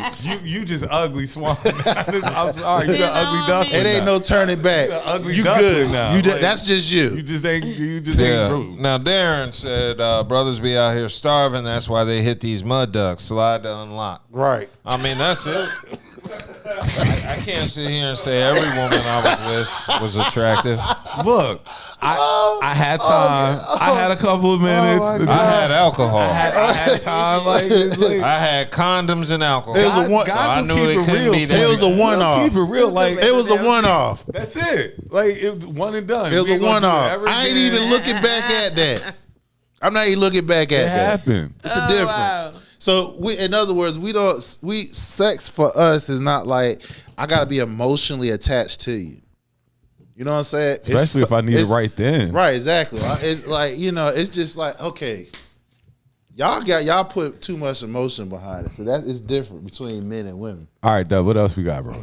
Okay, so I wanted to move off of that subject because Nicki Minaj has been in the news Again. this week again for more shit that's not related to Cardi. Yeah, so Nicki is basically at risk of losing her $20 million Hidden Hills home over a $500,000 lawsuit from a security guard. So this is stemming from a lawsuit that apparently the security guard claims he was assaulted by Nicki Minaj's husband, Kenneth Petty. And he got a judgment, I guess, for $503,000 Because they didn't even go to court. Yeah, they didn't even end up going to court. So I was away from them courthouses. yeah, so basically, this guy who worked as a security guard at one of the Nicki Minaj with one of Nicki Minaj's I got you. cribs. I'm here. Was at one of her shows in Germany in 2019 and accused her husband of punching him in the face at the event and was later awarded more than $500,000 in damages by the judge. However, he claims the money has not been paid, and that's an error. Nicki Minaj has since blamed on one of her financial advisors. So this dude filed legal documents to ask the court to order Nicki Minaj to sell her crib, which she purchased for $19.5 million 3 years ago in December. Just to pay $500,000 Just debt. to pay $500,000. So he wants that's pressure like a mug. Look, she got it. That's the crazy part. She on that. I ain't on that shit. I ain't showing the court. I ain't gotta do that. And that nigga won that shit by default. But just because you ain't show up for that court. was stupid. Yeah, so the security guard noted her crib is worth $20 million. You saw what Cardi did. She showed up to court. Look what happened. Her shit she not guilty. Yeah. Sleep, all kinds of stuff going on her. Pregnant. Different wigs. Yes. And she had a different character every day. I loved Just had to be there. That's all she had to do. Be there and do some. Defend your character. And was still herself. Right. Like, the way she Nicki was didn't even show up, and the man won with no pushback. Dummy. Now pay that goddamn money. Yeah. So it looks like lawyers for this security guard called to attention Nicki's net worth, insisting she is more than capable of paying him the damages he's owed. And although it is regrettable that the extraordinary measure of forcing the sale of Nicki Minaj's dwelling is required, that result is entirely the product of her not making these payments. That's what they stated. So a house payment that she owe people. Yeah. No, I didn't know this. That's a lot. Yeah. So no, she got that money. Yeah, she just that's what you owe people, a house payment. Yeah. Yeah, but like, that house payment is like $500 to $5,000 to some people. It ain't shit. But you're still paying. It ain't shit. She got the money though. That's the crazy part. She got the bread. When you doing international tours and shit like that, yeah, she got your own radio station. She got various way of income coming in. So she got it. She just trying to be arrogant about it. And this is his way to say, no, bitch, pay me my motherfucking money. You ain't gonna lose. You're not gonna lose this $20 million mansion over a $500,000 debt. So that's how you know she gonna pay that shit. Yeah, so it looks like details on this incident happened with the security guard, and it looks like it happened back in March of 2019 when the security guard says he was assaulted by her husband and verbally berated by Nicki Minaj after a fan broke through a barrier and charged onto stage during her performance. And it looks like she was upset with the security team and told her husband about it. So this security guard entered Nicki Minaj's dressing room to console her and was reportedly greeted by her husband and 2 other security guards. He claimed they began consoling Minaj only for her to start yelling at him. He further alleged that she threw her shoe at him before her husband sucker punched him in the jaw without warning. So, I believe that. Yeah, so Nicki Minaj, didn't she throw a shoe at Cardi? Or was it Cardi? Cardi threw a shoe at her. Oh, so Nicki Minaj is learning from Pregnant Cardi. then too, Yeah, sure. While she pregnant. Yeah, so the security guard was taken to the doctor where he was required to have his jaw surgery. So he had to have surgery on He got his jaw paperwork. from it. Oh yeah, she gonna pay that money. Go Yeah. ahead and pay that money and stop playing. Yeah, so yeah, if this is the case that her husband attacked this guy, then yeah, she does need to pay up. And I think it's a shame that this dude, her husband, He protecting your ass, and you gonna beat him up. Like, Yeah. Then you didn't even, you sucker punch him. So yeah, but I mean, this is proof how a toxic dude will just cost you money. You can't live where you want to live because he's on that list, right? And then you can now you paying $500,000 'cause you can't live. Yeah. Well, actually, it was her fault because if she threw, if you really want to be real, it's her fault because if she threw the shoe at her, he just reacting off of her. Yeah, but You know? I mean, So yeah. she caused her own demise. All I know is he sucker punched her, and They gotta pay that money though. Yeah.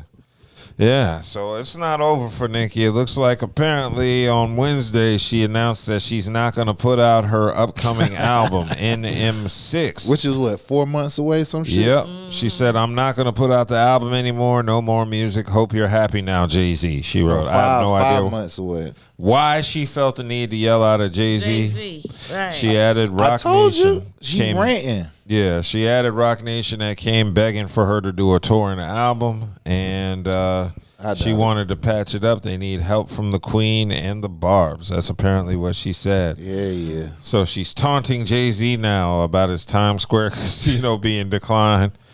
Damn. So I don't know where all this is coming from. Maybe Nicki's doing something she shouldn't be doing that's causing her to feel some sort She in a Stephen A. Smith mode. I don't know if Steven's doing the same thing Nicki Minaj Nah, is. Steven is not doing what Nicki is doing. Yeah. Steven is, yeah. Stephen A. is a straight shooter. That's the name of his book. I believe that album going. No, he ain't no straight shooter when he backtracking off what he's saying. Like, well, if I was there, it would have been that way. Okay, so Minaj was sending shots to Jay-Z over the last couple of months, and this She is been doing it another all one of them. year. Yeah, I know. And she just want some type of response from him. So it seems like it's bothering her that he's not even responding to her. Because who has he ever responded to? He don't have to. He a billionaire. He never responded to anybody. No, he ain't going to. He's not. He's responding to Nas. No, Jay. Like I've never known. Jay responded to Nas in a diss track, but Yeah. not like Yeah. like these. He's tweets not and stuff like responding. that. He's not. Jay I mean, Jay she's don't do below him, so he's not going. He's not going to give her the attention that she's seeking. yeah, I don't think Jay-Z knows she wants his attention. Yeah. And he's not. Yeah. Because he got the Definitely Queen not. Bee right next to him. He got that. He got that. So he ain't no need to respond to that peasant. I got Feel a me? topic. Oh, okay. Well, go ahead. It's music related. MTV done. Yeah. Yeah. Well, Yeah. I mean, I That's sad. didn't really care when they announced it because who watches MTV? Nobody, but grew up on MTV. you grew up on MTV. You know what I'm saying? what was it, 80? It came out in 1980? 81. 81, Yeah. yep. Same year Mickey as me. Mickey song. Oh, Mickey. And Oh, then, that was Mickey, the you first. so fine. Yeah, that was the first. I remember No, it seeing wasn't. The first video was Video Killed the Radio Star by the Buggles.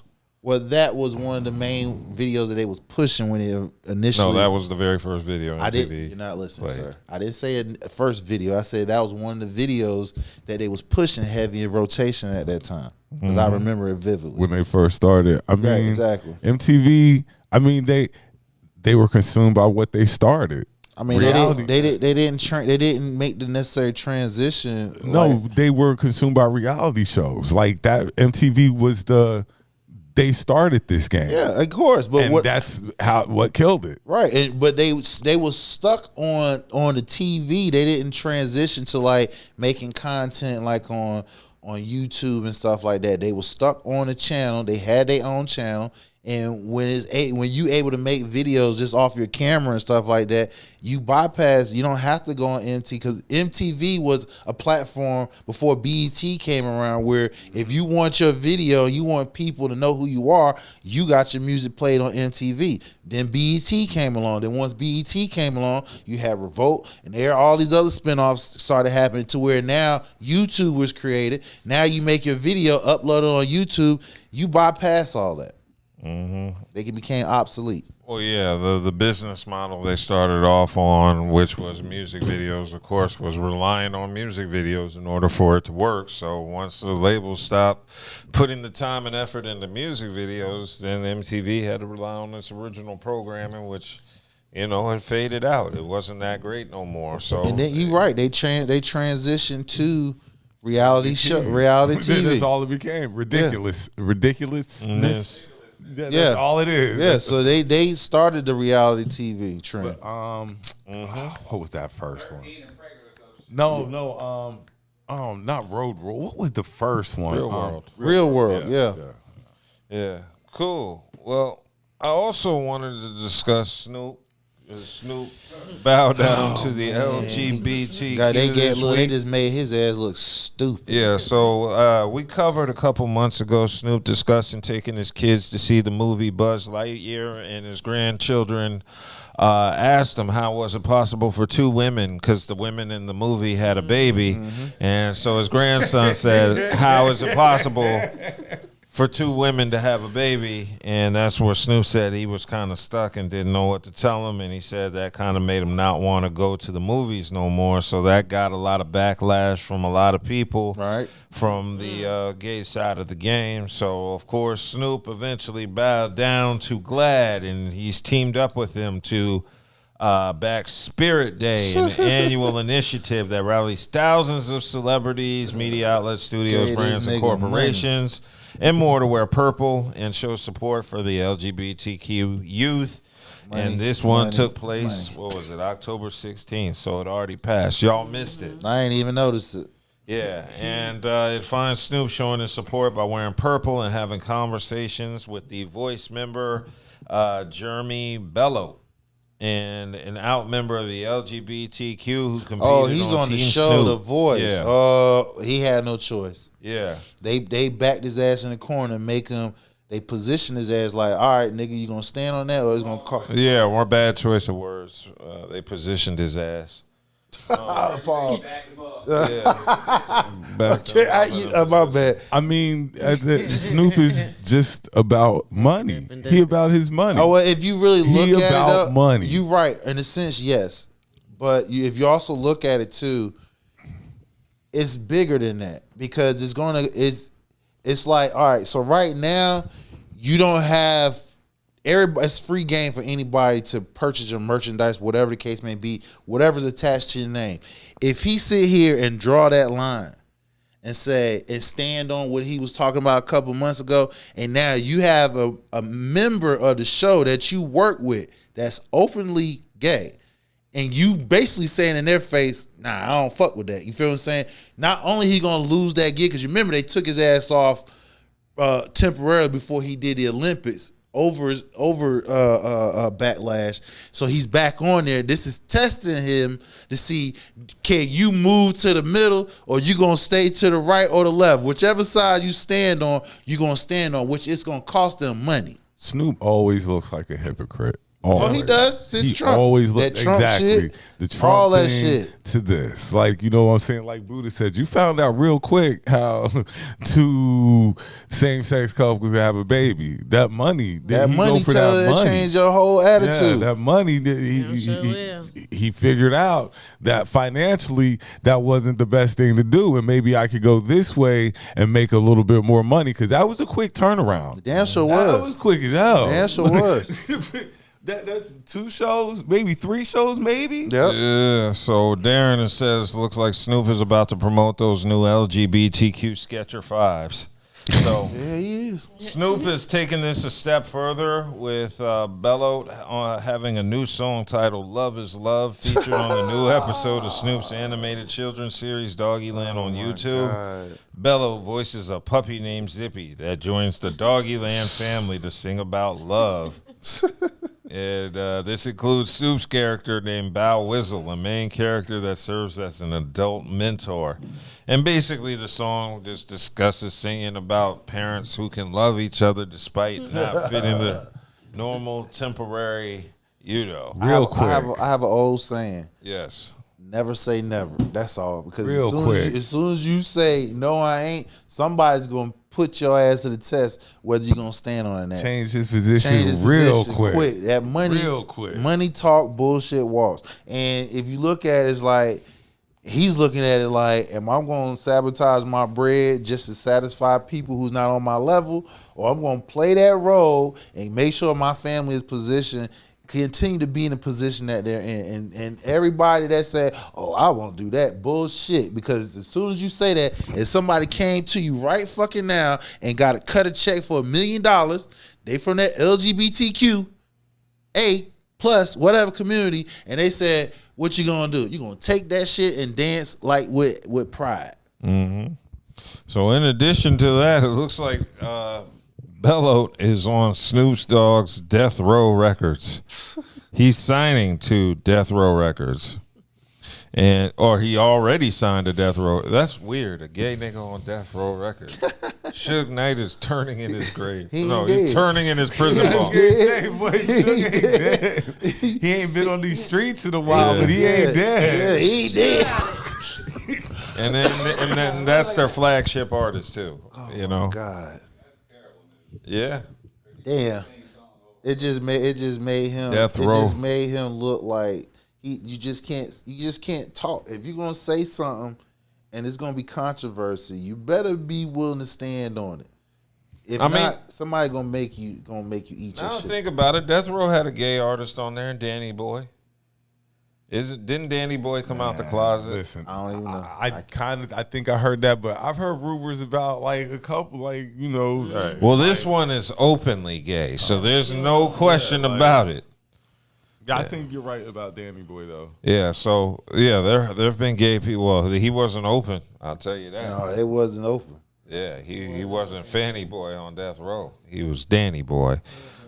Yeah, so in addition to that, yeah, it looks like Snoop is just going to be, I guess, taking more of an initiative. Smiling all the way to So the now, bank. what you gonna tell your grandson now? I know now. What you gonna tell your grandson now? Well, you know, hey, you know, Like, shit. Papa, Like Papa two had- women can have a baby, 2 niggas can have a baby, So- 2 dogs can have a baby. He ain't say that. What he said, hey, Papa had to keep them checks rolling in. You know. So what I'm he saying? ain't got no problem going to movies no more. Then We he ain't got- got no problem going to movies. Hey, he just said, listen. I still stand on what I say, but they cutting this damn check, and you want them latest damn roadblocks and shit like that. Money talks. Money talk. Money talks. Bullshit in walks. In You the gonna learn days this. era, money talks, and the LGBTQ community is powerful. Yes. LGBT is an army, better They yet a are navy. Powerful, very powerful. People you wouldn't even expect are in the community. I love it. So you know, you love it, Kelly. They made Snoop fold. They I don't know about that. Look at what happened. No, What happened? I don't know about that, because that means if you have a firm belief in something, somebody can come in and influence you based off So of his money. belief money, wasn't power, that and firm. fact. His belief, obviously, his belief was. His belief was shakeable. There had to be something that happened to make him. It can't just be him. Nah, it was that money. I don't care. The money, the money influences you. That money, that was that money. That's all it takes. That bread. I mean, as quick as he got behind it, not like shit. That it ain't no small number. So let's just be real. I'm sure it wasn't no small number. So it ain't nothing to laugh at. He recanted that. He kind of recanted that real quick. Yeah, like he got behind. He didn't want no smoke. He didn't want nothing to do with within that. 90 days. He done changed it up. Damn, Snoop, 90 days. That's the second time this year, nigga. Boy, you tripping, bro. I just said, just be quiet, man. Damn, get your money and be quiet. Stop talking. You and Stephen A. doing too much. Saying too much. Y'all have to say shit. Just get y'all money. Nothing. Just get your money and keep moving. This is what happens when you get your ass on podcasts and shit like that. Start talking. You put y'all asses in position that you can go ahead and eat your word. Like, oh, really? Really?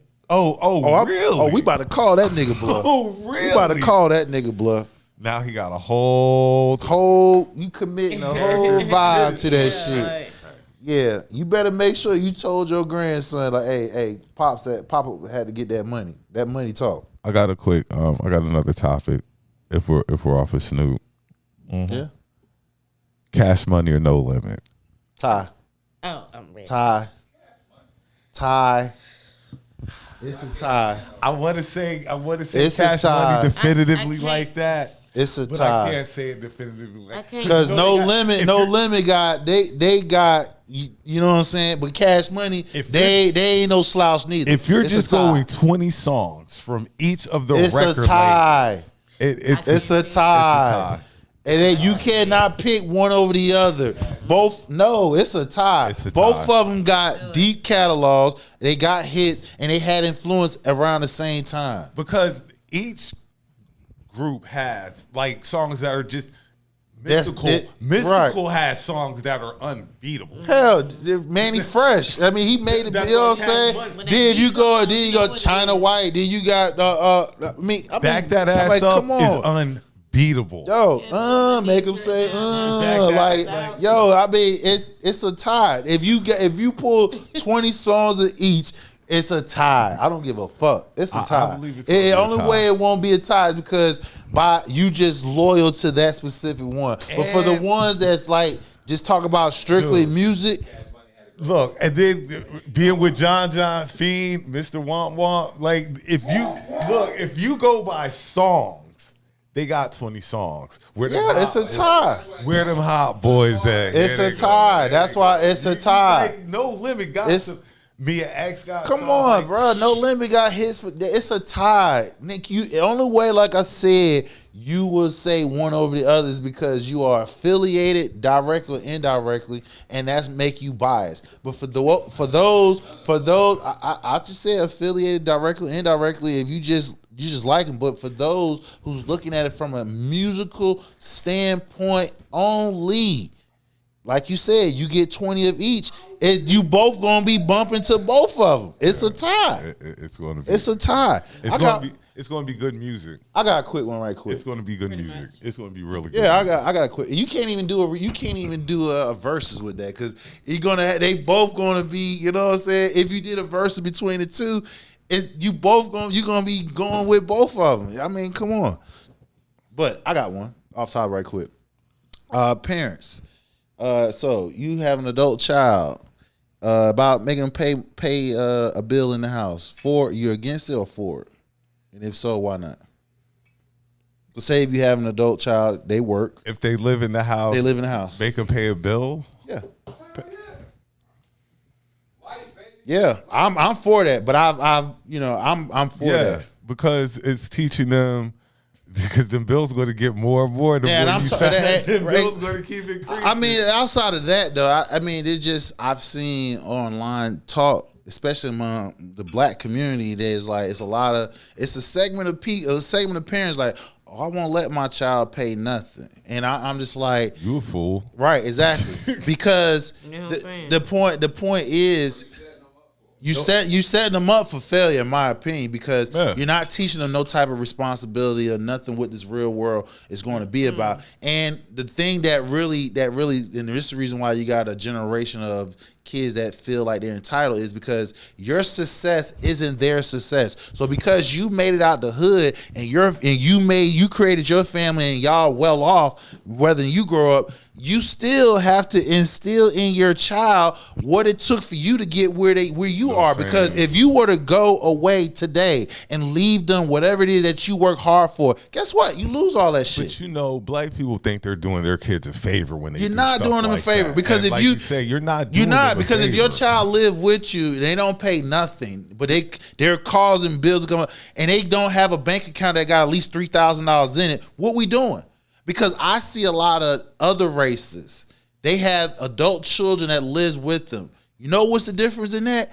All of them either have a job or a career or they're in college and they pay a bill. The parents they get a big ass house. The parents pay the mortgage, all right? Dad takes care of the mortgage. However many kids in the house, they take on a bill. You know what that costs? Everybody's saving money. Everybody that saved money. So now when a kid decide they want to get married, they got money for a down payment for a house and they can pay for their damn marriage. Black families, you got grown ass kids that been living with you. They don't leave home until like 25, never paid a bill, don't have no type of responsibility, can't go past go. And they out here thinking that shit revolves around them. I just think, to me, that is one of the most ass backwards thought processes that I've ever seen. That's a late start in getting into the world. Right. Like 25, 26 is a very late start of understanding real world. And I know situations. And I know some Mexican families. Their family. They're some of my clients. They're well in their 40s. I know their parents are well in their 60s plus. They live in a big ass house. And you know what? They're saving crazy money, so they able to live that luxury lifestyle that people. But you have to put that to the culture. Our cultures are different on that aspect. You know, black people, we are trying, or they're ushering our kids out at 18. Hispanics don't work like that. Hispanics, they emphasize lump family together. They gonna run together. Well, another thing that you also got to keep in mind too is most of them is like probably like third, fourth generation in this country, about last 20. So it's still fresh. They're doing this. Their family structure is what black families used to do through slavery up until the civil rights movement. So that's the reason why we were strong and it was abundant. But when you enter, I didn't mean to cut you off, but when you involve racial policies plus the so-called quote unquote war on drugs, that diluted the family structure amongst black families. But no, we pushed it. You need to get up out and do something. We don't push that too. We don't push the narrative of we're going to bring everything together because black people can't stand being around each other. We teach like independence. That. You see what I'm saying? Yeah. That's another problem. See, Hispanics, I don't know how they do it, but they work together. It meshes. That shit works because it's not because whoever is head of that household, which is normally the father, some mothers, they don't make it an option.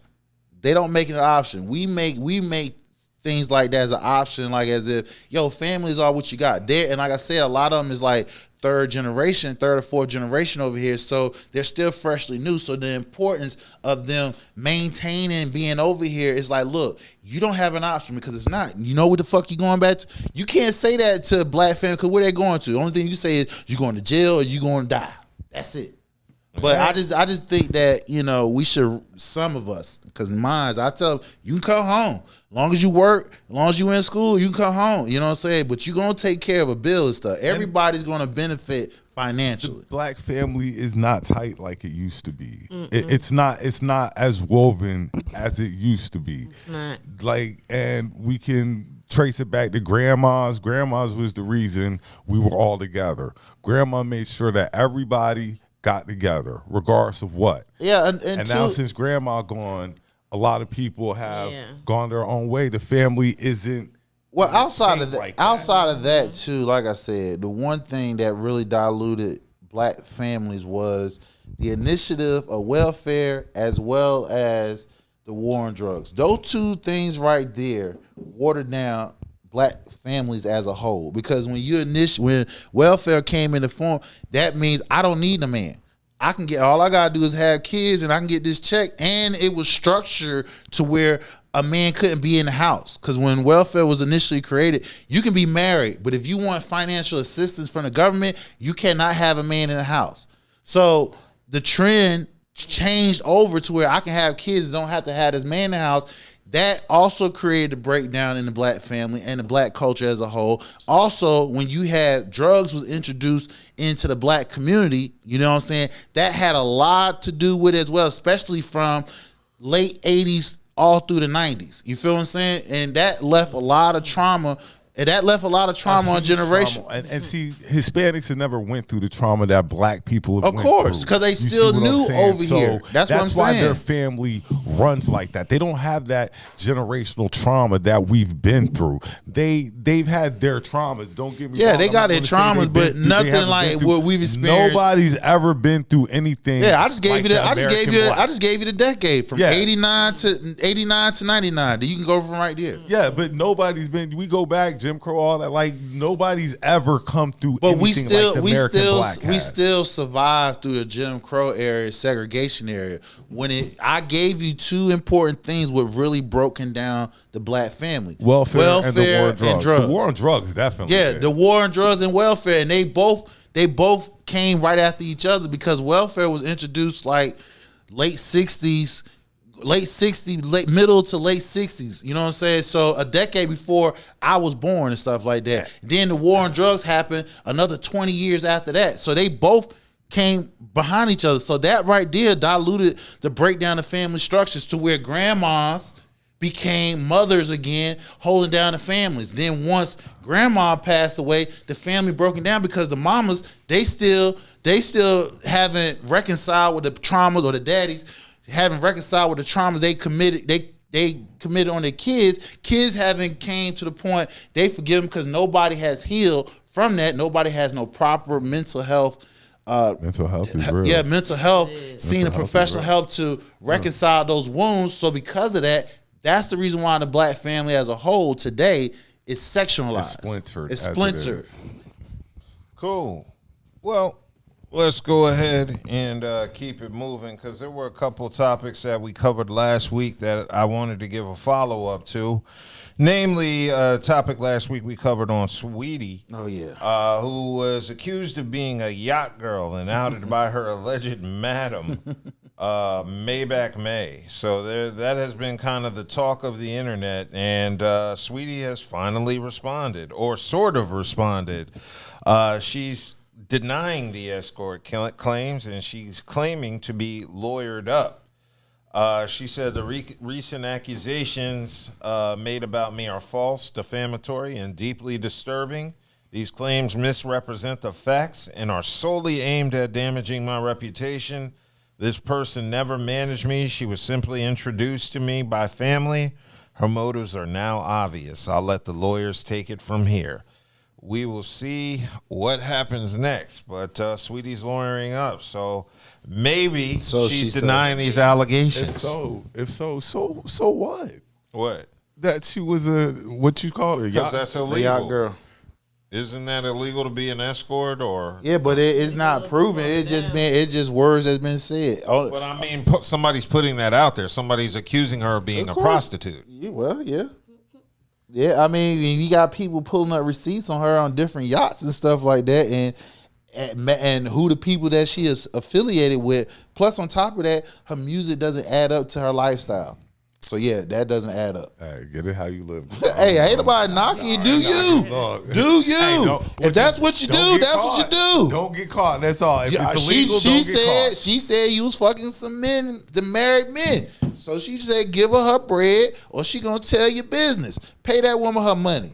If it is what it is, hey, just hey, don't if she's get caught. standing on business, saying she got receipts and all. I mean, ain't nobody. She ain't afraid of you getting lawyered up. That she putting this out there. You owe her some money. Yeah, you owe her some bread. So I mean, I don't know what the inner workings are of that relationship. She gonna pay that money. But yeah, if she owes her some money, I definitely think Saweetie needs to pay it, because this has been going on for a little bit of time. But allegedly, she's with this dude, Jaden Sancho. He had a soccer. Yeah, soccer player. I mean, he's getting that paper, from my understanding. Like I said, And he's been known to pay for that coochie. oh yes, he's a coochie buying mofo. Aren't that athletes? I mean, if you got that's money, athletes. period, if you got money, period. What did our boy say? Athletes have. What did Corey say? You right, but I'm just saying. Okay, so they What doing did what Corey? What did Corey say? Corey said you gotta, unless she's your wife, you need to make everything transactional. So you pay for it. So you won't have the hang-ups like how Unc had the experience, you feel what I'm saying, early this year. Somebody trying to trap you off. Is this? I got a question, and yes or no. Me and a couple of friends were talking about this before. We talk about simps all the time. Mm-hmm. Studs elevated the simping. Hell game. yeah. So simps had to step their game up Yeah, even more. right. It to be more, yeah. Because if a stud trying to be like a man so much that she's willing to do more than what the average man is willing to do just to get that woman. The key is to get her in. You feel what I'm saying? She knows the truth. Yeah, she knows it's true. You wanna She say knows no, it's but true. you know it's the She knows it's true. And then so the simp Studs kinda stepped the game up so there. the simp niggas, the ones that don't get coochie or women or get women like that on a regular basis, they have to do more now. So they going even more harder than the studs doing. So now that makes a masculine dude like me who you know have no issues. I gotta outdo these two niggas. You know what I'm saying? Like, what we doing here? Y'all fucking the whole game up. You weren't ever expecting to. That's why Aisha out here running her fucking mouth. You weren't ever expecting to compete with studs. Like, Right. that was Like, never come on, an like, what we expectation. doing? But I don't see why not. It used to be like that back in the day too. Well, the reason why is because studs. Because I think it's more. We know a woman is more. Will go after finances a little bit easier, and studs lead with money. They have no choice because I'm not if you gonna say they ain't got no. Yeah, choice. they do. Yes, they do. They have no choice. If they got no choice. Go ahead, finish what you got to say, but they ain't got no choice but to lead with money. But it wasn't. They will. It was. Yes, it was because that's the I only know way. plenty of That's women. the only way they can get y'all in, and they do it. Yes, it is because they doing the same. You not look. I was in a relationship. I understand that, but we understand. But we also know. Listen, we also know this. We also and we. Like you said before, when it comes to women, it's more emotional. It's not always about the money. Okay. Shit, I know plenty. Yeah, of I women. know plenty of led with the money because the fact of the matter is to compete with a man who has a tool. You feel what I'm saying? You got to lead with money. Studs are more freely to give it out. They're like, paying for the pussy. Literally paying for it. Studs are more, and that's the only way that they try to pull moves like how men would do. They go for women who's emotionally fucked up. That's not. Or they financially, yeah. That's not no. Most of them do. Well, she's a I'm not saying you. You probably an exception, but I'm saying majority of them do. Look, I have been in the community for a very, very, very, very, very, very, very long time. Huh? It's a big community. It's very large. I mean, to the point where I was there for a while. I didn't mess with a guy at all. Period. I ain't want no. Yeah, it's gated. But that's not true. Because, I mean, like I said, I have a lot of stud friends. Mm-hmm. Okay? I know a lot of studs, period. And it haven't been about the money with their girlfriends. Like, it was never, you know what I'm saying? Yeah, everybody work regular-ass jobs. She might spoil her. You know what I'm saying? But the girlfriend is doing the same thing. I spoil you, you spoil me. But it's never about the money. Because they got money, that's why they get girls. That's not true. Okay, so true. Maybe you can answer this, maybe not. Is a lot of those relationships that's created is the woman that they're dating or being with, she was already that mode, was she's already gay, or the fact that the matter is something triggered her like, oh, let me open up to this. No, I'm gonna tell you because I just want, hold on, let me get my question out because me as a man, right? I know me trying to attract a female, I have to do certain things between talking, dressing, this and the third. So a stud, she gotta do 4 times, 10 times as much of what I do. No, she don't. Yes, the fuck she do. Because a lot of women out here ain't gay. Now, the women ratio to men is vastly majority. Y'all is 3-to-1 ratio to men. That's true. But what I'm saying is, I just a question. The women that's supposed to be straight, when they decided to, I guess, well, no, you didn't even got to answer it. When you decided to whether you want to like open up to that idea, because once upon a time you wasn't that way. You feel what I'm saying? Something or opens you up to the idea, push you to that point that you want to open up that door. Curiosity in your mind, first off. They always got to come with the curiosity. And it was something she said to her that made her want to go ahead and let that be the first one to do it. You know what I'm saying? And then you got to think, too, that there could have been some things she went through in her life, too. And I'm a firm at a young age, you know what I'm saying, with certain situations. I'm a firm believer if you want to do something, you're going to do it. It don't always have to be tragic, though. It was trauma. Trauma opened up the trauma, alignment of trauma opened up the door to where y'all have similar, y'all can relate to similar issues to where it made it comfortable to open up that doorway to walk through it. Because if you take away, if you take it away, if you take that similar trauma that you experienced, what is there for, how do? Because like I said, you know, it might have been a thought in her mind at one point in time about something like that's that. That's a hell of a talk game to get somebody to be like, yeah, let me try that out. Yeah, let me see what that's about. Well, there's a question in the chat. Darren wants to know, Kelly, why do women that like women that look like men and not women? Right. Because sometimes it's they want the masculinity, but not the man. Because sometimes, you know, it's false like that. How can you have one without the other? But they want the masculinity. And the females are very emotional with each other. So men are not going to be that emotional with the one. A lot of men ain't gonna be. So that they want emotional. artificial masculinity. Yeah, that's what they want. And not necessarily. That not is always artificial either. With these females, look, y'all being a stud don't mean they're trying to be you, trying to be a man. Yes, they is. They're emulating dressing like a man. That's where they're comfortable at. Like I said, you don't know what that person went through to make them dress that way. Okay, we're not speaking on that. I'm speaking on it because that's a part of the situation. I got you. What we're saying is what he's basically what Dove said, artificial, because you want the masculinity, but you don't want the figure of a man. It doesn't make sense. You feel what I'm saying? If you want the masculinity and she's dressing, emulating like a man, because every stud I seen, she ain't dressing feminine, she's replicating a man. Y'all even get to the point that she feel comfortable. But hold on though, but you even get to the point that you using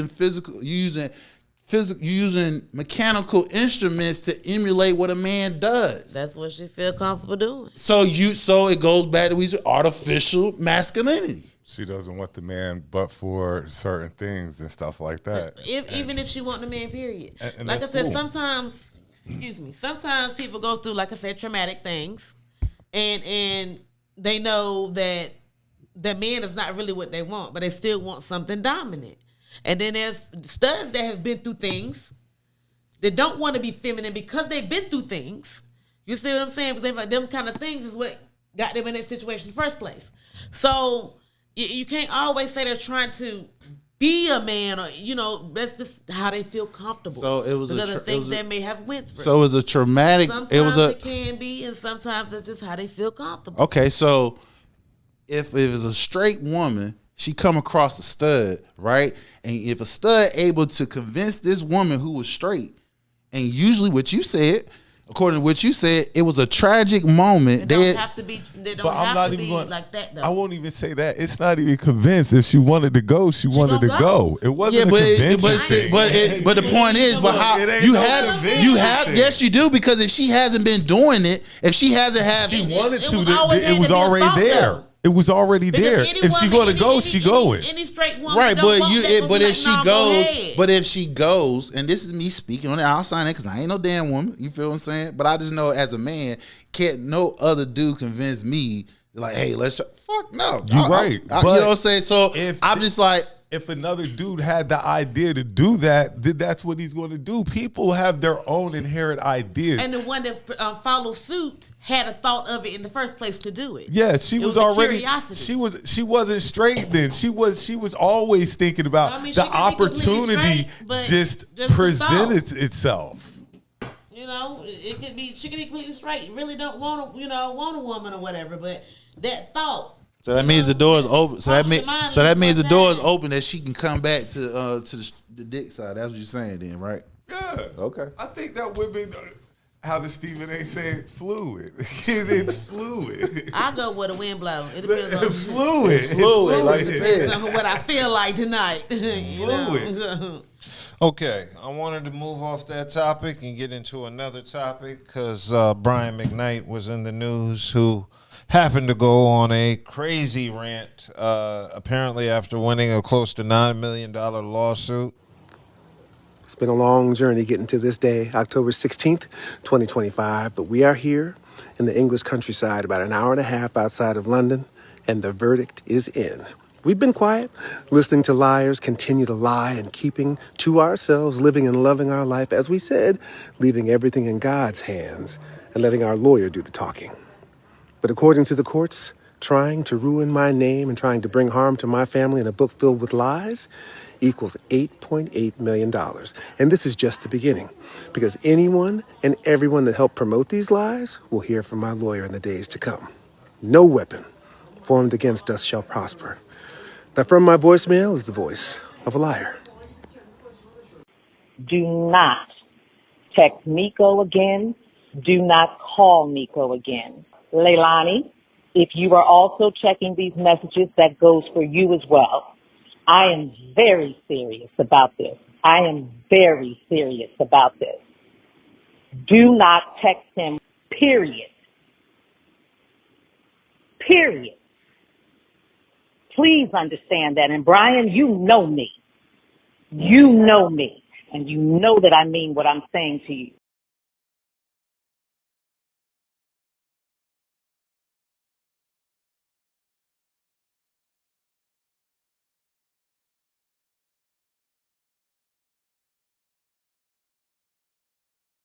Jaguar Wright ain't got no 8.8. He's suing all of them. Everybody. Yeah, I know that, but collective. I got you, but he's suing her, but because she said it, but we know she don't have the money, so it's the people who's putting her on their platform.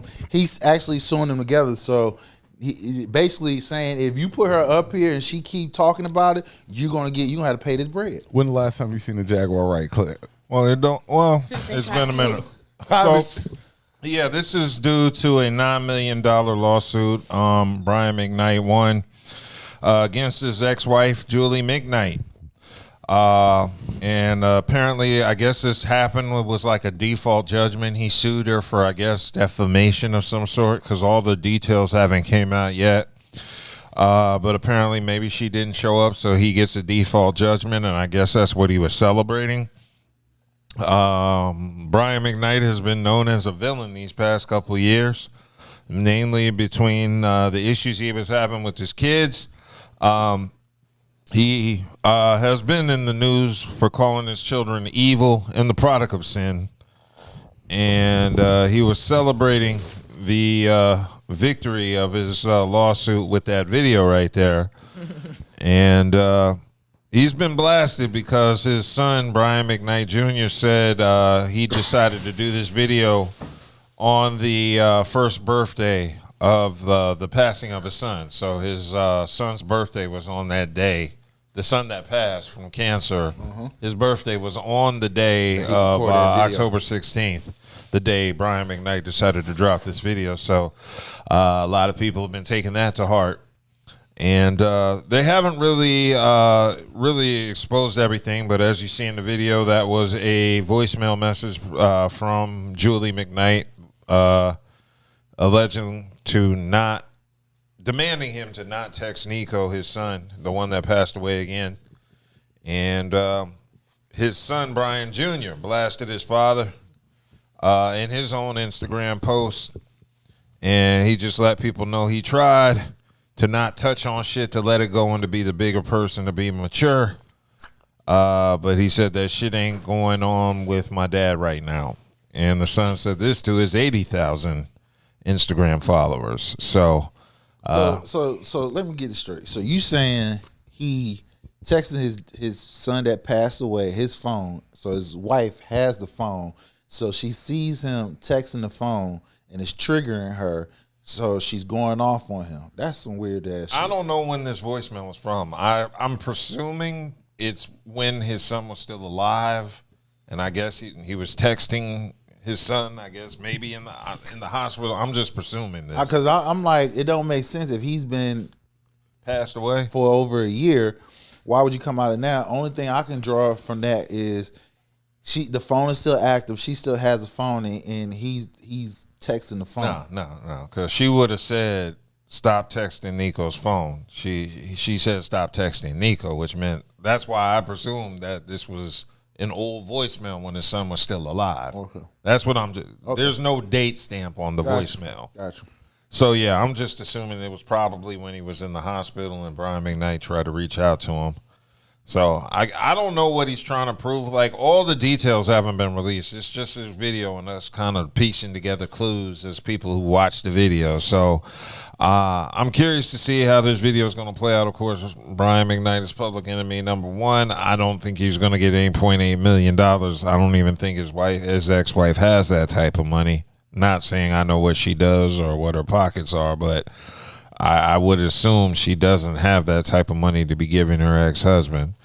So, yeah, it looks like the beat is reignited after the death of Brian McKnight's son, when you think all this shit would be put to rest and people would move on. But unfortunately, they're not. They're still carrying on, and beef never dies. So I'm going to see how this plays. I definitely don't think Brian McKnight is getting that money. Okay, let's keep it moving. Did y'all get a chance to hear Gucci Mane's new album? Gucci Mane's new. Oh man, y'all suck. That was actually a good album. I don't know how many songs are gonna make it into my rotation, but there are gonna be a couple from that album that make it in my rotation. Y'all not know that Gucci Mane really started that damn alphabet ass shit. What alphabet ass shit? Like the not mumble rap, but the rap where it became simplistic. You know what I'm saying? How the outcome of it, because when he started simplistic rap, I wouldn't say I'm saying it wrong. It's not simplistic, but when you listen to Gucci Mane songs, it's because it came off like the Hustlers albums versus the Drug Addict album, which it was harder. And it was something I saw on Instagram. A girl was talking about it. She had Gucci Mane, and I think it was Jeezy. And she was talking about the difference between the two music. You got Jeezy, he created hustler music. Jeezy and the likes of him create hustler music to where you can be the average Joe and Mary. You hear the song, like, you get hyped, like, yeah, let me go get this bread, let me go be the best version of myself. Then when you listen to music like Gucci and them, when it's talking about drugs and stuff, it's nothing positive. It's nothing like, yeah, motivate me to do anything positive. So she was like, that was the difference between the two. You know what I'm saying? You have people who made hustler music to where the average person can attach themselves to it, and versus people who make drug music to where the average person is not, because everybody ain't doing drugs. I mean, shit, you never been to Atlanta, you said, right?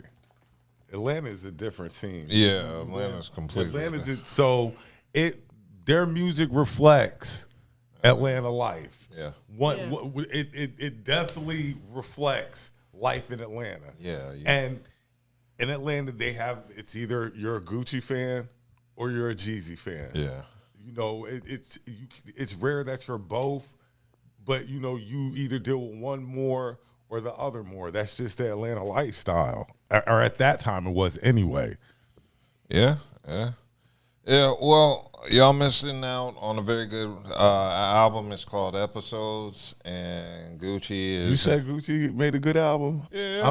It's a decent album. I ain't gonna sit here and say it's a classic or no crazy shit like that. But I mean, it's I don't think I've ever listened to an entire Gucci album. I know, but I could throw dollars to it. He's got so many songs. Like Gucci's got. Yeah, this one is a double album. So he's got more songs to add to the million he already got. Yeah. Ain't nothing wrong with staying in the booth if Nah, he's doing nah, shit. I ain't. Hey, this is the year of the old heads. And if he still got his fan base, you better go get that money, bro. This is the year of the old heads, because you notice like all the old heads is dropping music, new music and shit. Exactly. So hold on. You asked about, did you listen to Jeezy album? Yeah. What I you didn't think like of Jeezy it. album? Jeezy's album was pure uncle music you play at the barbecue. He was just rapping on like barbecue music. So it was nothing that get you pumped up. Like I'm about to get. I mean, it was up tempo music, but also at the same time, we were expecting a certain sound from Jeezy, and that wasn't it. So. Well, I guess also too, he's trying to he don't trying need to to let try. his music. I get you. And you get as listen though, but as you get older, can you how many times can you talk about the streets when you're not in the streets? But that's what we. And I heard. I feel what you're saying. I heard Mobb Jermaine Deep talked Dupri about the say that. streets. Jermaine but Dupri they said we focus on. We like the artists because they kick what they're good at. I We got don't you. want you to change up. I got you. I didn't want Prodigy to go from a hood nigga to right, and they stuck to that. But guess what Exactly. though? But also, it's like a double-edged sword when it comes to that, because sometimes you can stick to something and you limit your outreach to different, other people that can listen to your music. So and then too, as you grow, like Jay-Z, his music actually grow. If you look at his list from his first album all the way up to his latest It's album, still the same shit as Hustler shit. yeah, but it's Hustler at a It's nothing like it's different type of hustle though. But it's still Hustler music. It's just hustling on different levels. It's mature hustling. Yeah, it's a different because it's a different when you talk about the 90s. You talking about slinging coke and all the other stuff versus you doing deals for athletes and stuff like concerts. that. Same That's hustle, just I different get what, product. yeah, I got you. So in this case, I'm gonna go out on a limb. Jeezy is trying to age his music. You know what I'm saying? I still gotta listen to it, but I will get into it as soon as we leave. I'm Jeezy, like they were my favorites for a reason back in their day. Like, I loved TM 101. I think that's one of the best Southern albums ever made. Like, and then Shit, he had other ones since then. yeah. But what I'm saying is, I've got enough Jeezy in my playlist. I don't need nothing else. Oh, okay. Well, cool. Well, let's keep it moving to sports because. Before we get into sports, I have to. We talked about this last week. Hey, I saw Zion. I saw him play, and the pictures does not do him well. So you know what I'm saying? So I like to apologize on that because I was criticizing how the way he was looking. You do know we have an NBA section where we can address stuff like that. Okay. All right. So I wanted to discuss Layla Ali and Clarissa Shields. They were having a back and forth all week. And then finally, Layla decided to drop the ether bomb on Clarissa. This one is so detached and delusional that she actually praises my father while trying to trash his daughter. Yeah, we had Layla Ali, but she can't do for women's boxing what I'm doing. Because I kind of feel like God wants me to be like the next Muhammad Ali. Because I kind of feel like God wants me to be like the next Muhammad Ali. I think it's Muhammad Ali, Floyd Mayweather, me. That's it. Learn from Muhammad Ali, if you don't validate yourself first, nobody else ever will. If she wants to be like in the public and keep her name tied to mine, because I'm young and popping. Right now it's my time, and she wants to keep her name connected to mine. Listen, Muhammad Ali would never. Her daddy would never. Maybe she don't have that in her genes. Now, what father would embrace someone like her or want to be associated with someone like her while she's trying to tear down his very own child? My father was the greatest of all time because not only did he have a beautiful, one-of-a-kind style in the ring, he was also a remarkable individual outside of it. He used his platform to uplift and inspire people. He carried himself with integrity, kindness, and grace. He was someone our community could be proud of, and he represented us well. You know what my father would say? She's a generic wannabe. My father would not want to share his name or image with her. She does not represent anything about him in the ring or outside of the ring. Now, many of us, including myself, had high hopes for her. I supported her. I sent her off in the right direction, but she has become a disappointment. She is a horrible representation of both the sport and our culture. Beneficial Fuck them if they win against you. You don't need them bitches with you. Her man ain't got no balls, so you know he's big little. Not them fake hoes, do it for the real women. I ain't fucked this nigga 2 years, still bitching. Girls who think they just so pretty, and just because they born light skinned that they just all that. That they can come on people's shit talking shit. I look better than you. I look better than you, so you can get off my shit. Light skin, red bone. Yeah, get your funny looking ass up out of here. I don't play with these hoes. You have a clear picture of what our relationship was and what exactly happened in the past that led to today. Now, do you believe I'm jealous of her accomplishments? Okay, so Layla Ali, and that's a clip from a 28-minute long video where Layla Ali brought tons of receipts and video clips. That was just a quick. She's right though. Yeah, she's right. She's right. Layla Ali, is she right? Layla I love right. Layla. I love Layla, but is she right? I believe she's right. Is she's doing the same How's thing the way- she's doing the same thing with Clarissa. What she's saying Clarissa doing? What did Layla do? She's showing receipts. Now if she's a higher esteem, which she is, based But I'm off saying, your how you asked me a question. If you of the higher esteem and you are a GOAT in your own right, why do you have to come back and undress the young lady? You know why she's doing it.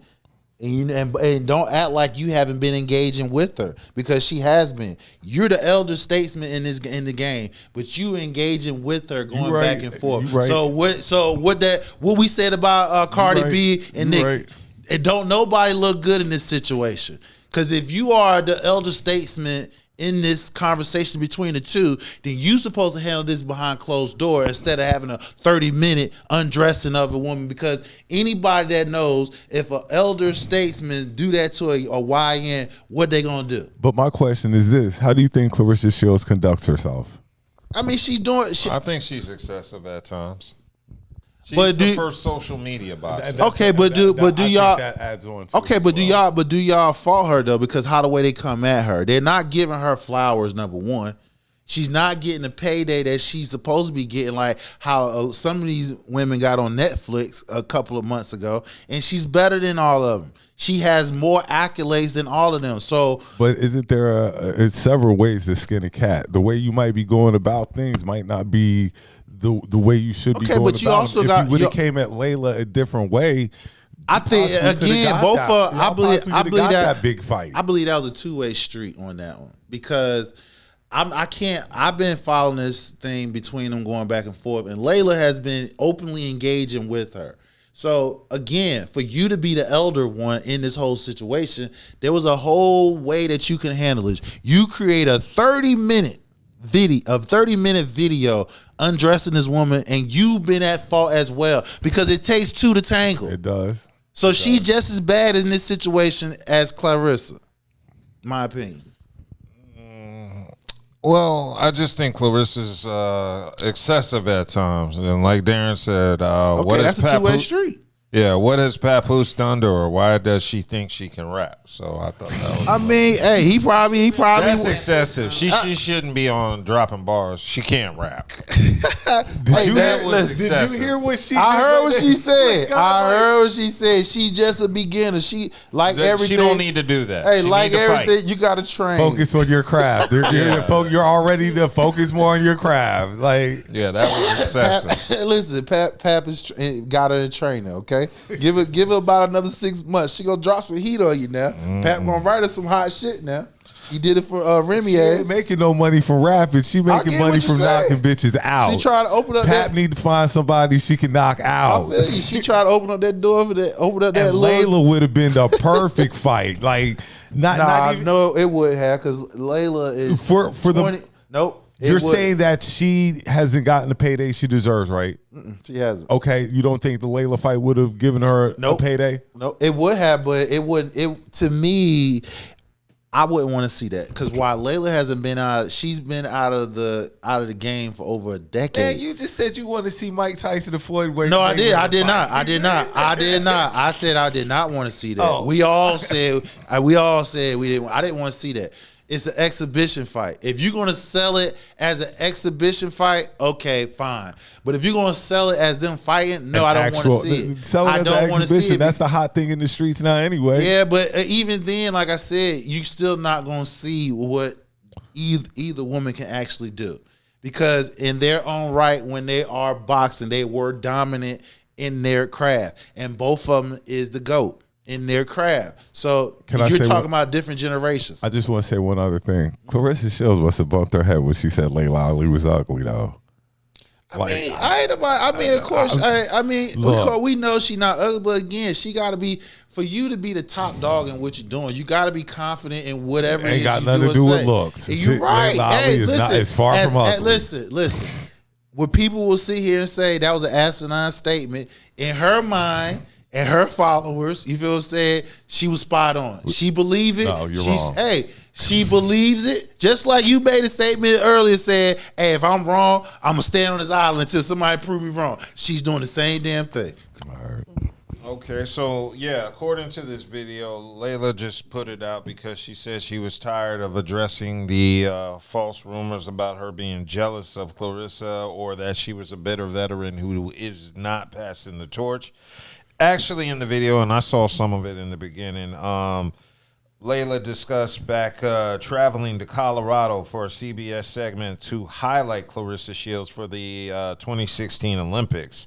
And while she was there, Ali discussed giving Clarissa Shields advice on just how to make it in the business, offering guidance on nutrition and branding. And she said that Shields later used this to discredit her as jealous. At one point, Ali even shows old footage of Clarissa crediting her directly for the very advice she now claims she was never given. So Layla Ali is kind of defending her character. She's trying to say basically Clarissa Shields is creating a narrative about her being angry and jealous that is not true, which is what caused her to put together this whole video montage. And this is where I cannot give her a pass because she did address it many times. So the fact that you had to create a 30-minute montage, obviously you had something to prove. So you still don't totally absolve yourself from this situation. The tape is out there, the footage is out there where Clarissa clearly states that she gives credit to you. You still feel the need to shut it down any means necessary. So by doing this in a mean girl way, a high class mean girl way, it ain't a ghetto-ish way to like, bitch, fuck you, I'll run up on you, smack the shit out of that type of shit. You doing it in a mean girl, high class way of basically undressing her. So you're not totally absolved from this because again, you could have handled this a totally different manner. Who cares what others may think that you are jealous? You know you the greatest, just like she know you the greatest. Both of you women are the greatest in not basketball, in boxing. Yeah. Okay. Well, Clarissa did respond to the video in a basic tweet. She didn't get into a lot of back and forth. She said, that's my answer to people. Fight. We fighters, so fight. So I guess what she's trying to get the payday, like I've been trying to say. She worked when she wanted payday. Yeah, she basically is like, if it's not her, somebody else. Yeah.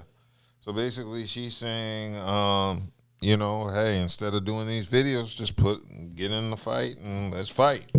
Because it was a video that came out, last month or a few weeks ago to last month about Clarissa and her team supposedly sent the contract offer to Layla and Layla didn't want to sign it. Supposedly. Okay, well, that's actually at the end of this 28-minute video labeled Part 1. Ali is actually saying there's a Part 2 where she's going to address the rumored $15 million offer and whether she's actually planning a comeback. And a lot of people are waiting on Part 2 to hear what you just addressed. She ain't coming back. Like I said, boxing is like football.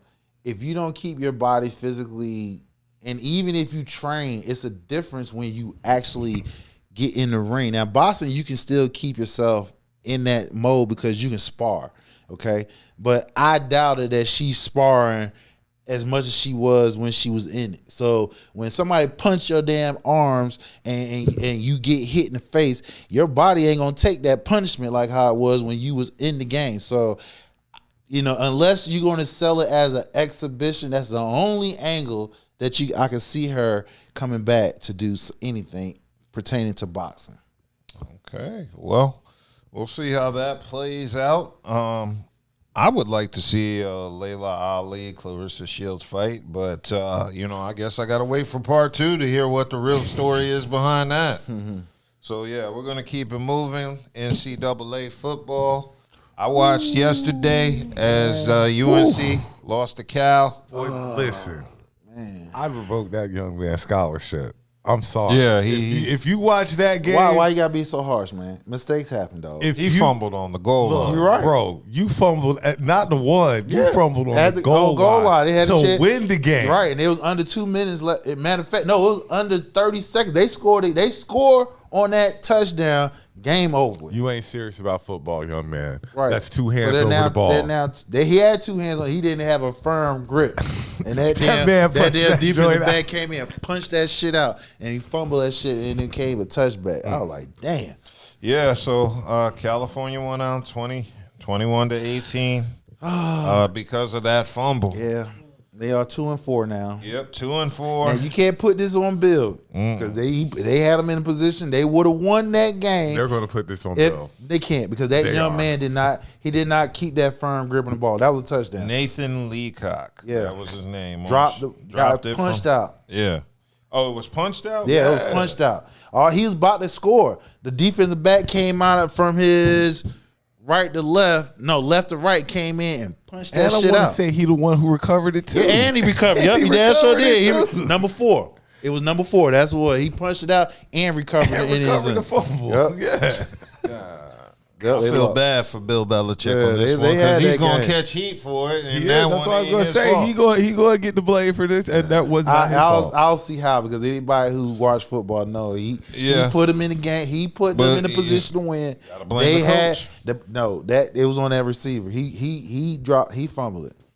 But I got to address them Hurricanes. Carson Beck, please come down the fucking lane. Nigga, look, man. Louisville, now I ain't gonna front because they did have my number 2 team in the nation on upset alert. It was told, I didn't believe it during the week that Miami need to worry about them. I don't ever believe upset alerts until they happen. So it was said that they need to be. There was upset alert. You feel what I'm saying? And Louisville came out punching, automatic. It was up. It jumped on Miami 14-0. But then my boys came back and forth. We got that freshman wide receiver number 10. I gotta look that young man's name up. He's a beast. He should be first team All American. But he came in, scored a touchdown, and he threw one. We was down. Then Louisville came back, got an interception. Carson Beck, not 1, not 2, not 3. I ain't gonna get to the 4th one yet, but 3 of them. I'm thinking like, oh, the game over with. I done flipped the channel. Then I went to watch my Dodgers, but we're gonna get on that later. Then I turn around. Oh shit, they done came back and scored. It's 24-21. Let me turn right back. He threw 3 what? Huh? He threw 3 what? You saying? I said he threw 4, but I said those 3 4 picks. Yeah, the last one. I'm about to get to it. So the third pick that he threw, I'm thinking the game over with because Louisville got the ball. It's deep in the 4th quarter. They up by 11. I'm like, game over. So I switched over to the Dodgers game. Then I saw the score alert. They done came back and scored because the dude done fumbled the ball. Louisville running back fumbled the ball. We scooped that shit, ran it, and got tackled down on inside the 10-yard line. We go in and score. We down 24-21. I'm like, oh shit, we got a chance to win. Get the ball. We stopped them 3 and out. We get the ball. We driving. We in field goal range to fucking tie it. This motherfucker here throws another interception. 4. But I ain't gonna front. The Louisville cornerback made a hell of a play because he had some strong ass fingers because he grabbed that motherfucker and he held on to it to where the ball didn't touch the ground. 4 interceptions to where we lose 24-21. Heisman pick over. Carson Beck. Nigga, you better get in the damn lab. I better see you come out next week. You better be acting like this shit ain't never happened. While we doing NCAA, shout out to all the schools doing homecoming this weekend. Yeah. Isn't Winston-Salem State, I believe, they had the Winston-Salem homecoming. State, yep. I believe, is y'all homecoming Central. this weekend? Yeah. You ain't said nothing about your ain't say homecoming. nothing. Craig. Shaw, shout out Shaw, Shaw homecoming and stuff like that. Definitely shout out Central homecoming. Shout out. So we got outside of that, we had UNC last night, Miami last night, And today we had some games like we had Oregon. I got you, bro. Oregon 56-10 over Rutgers. We have Florida State. They are down right now to Stanford 13-10.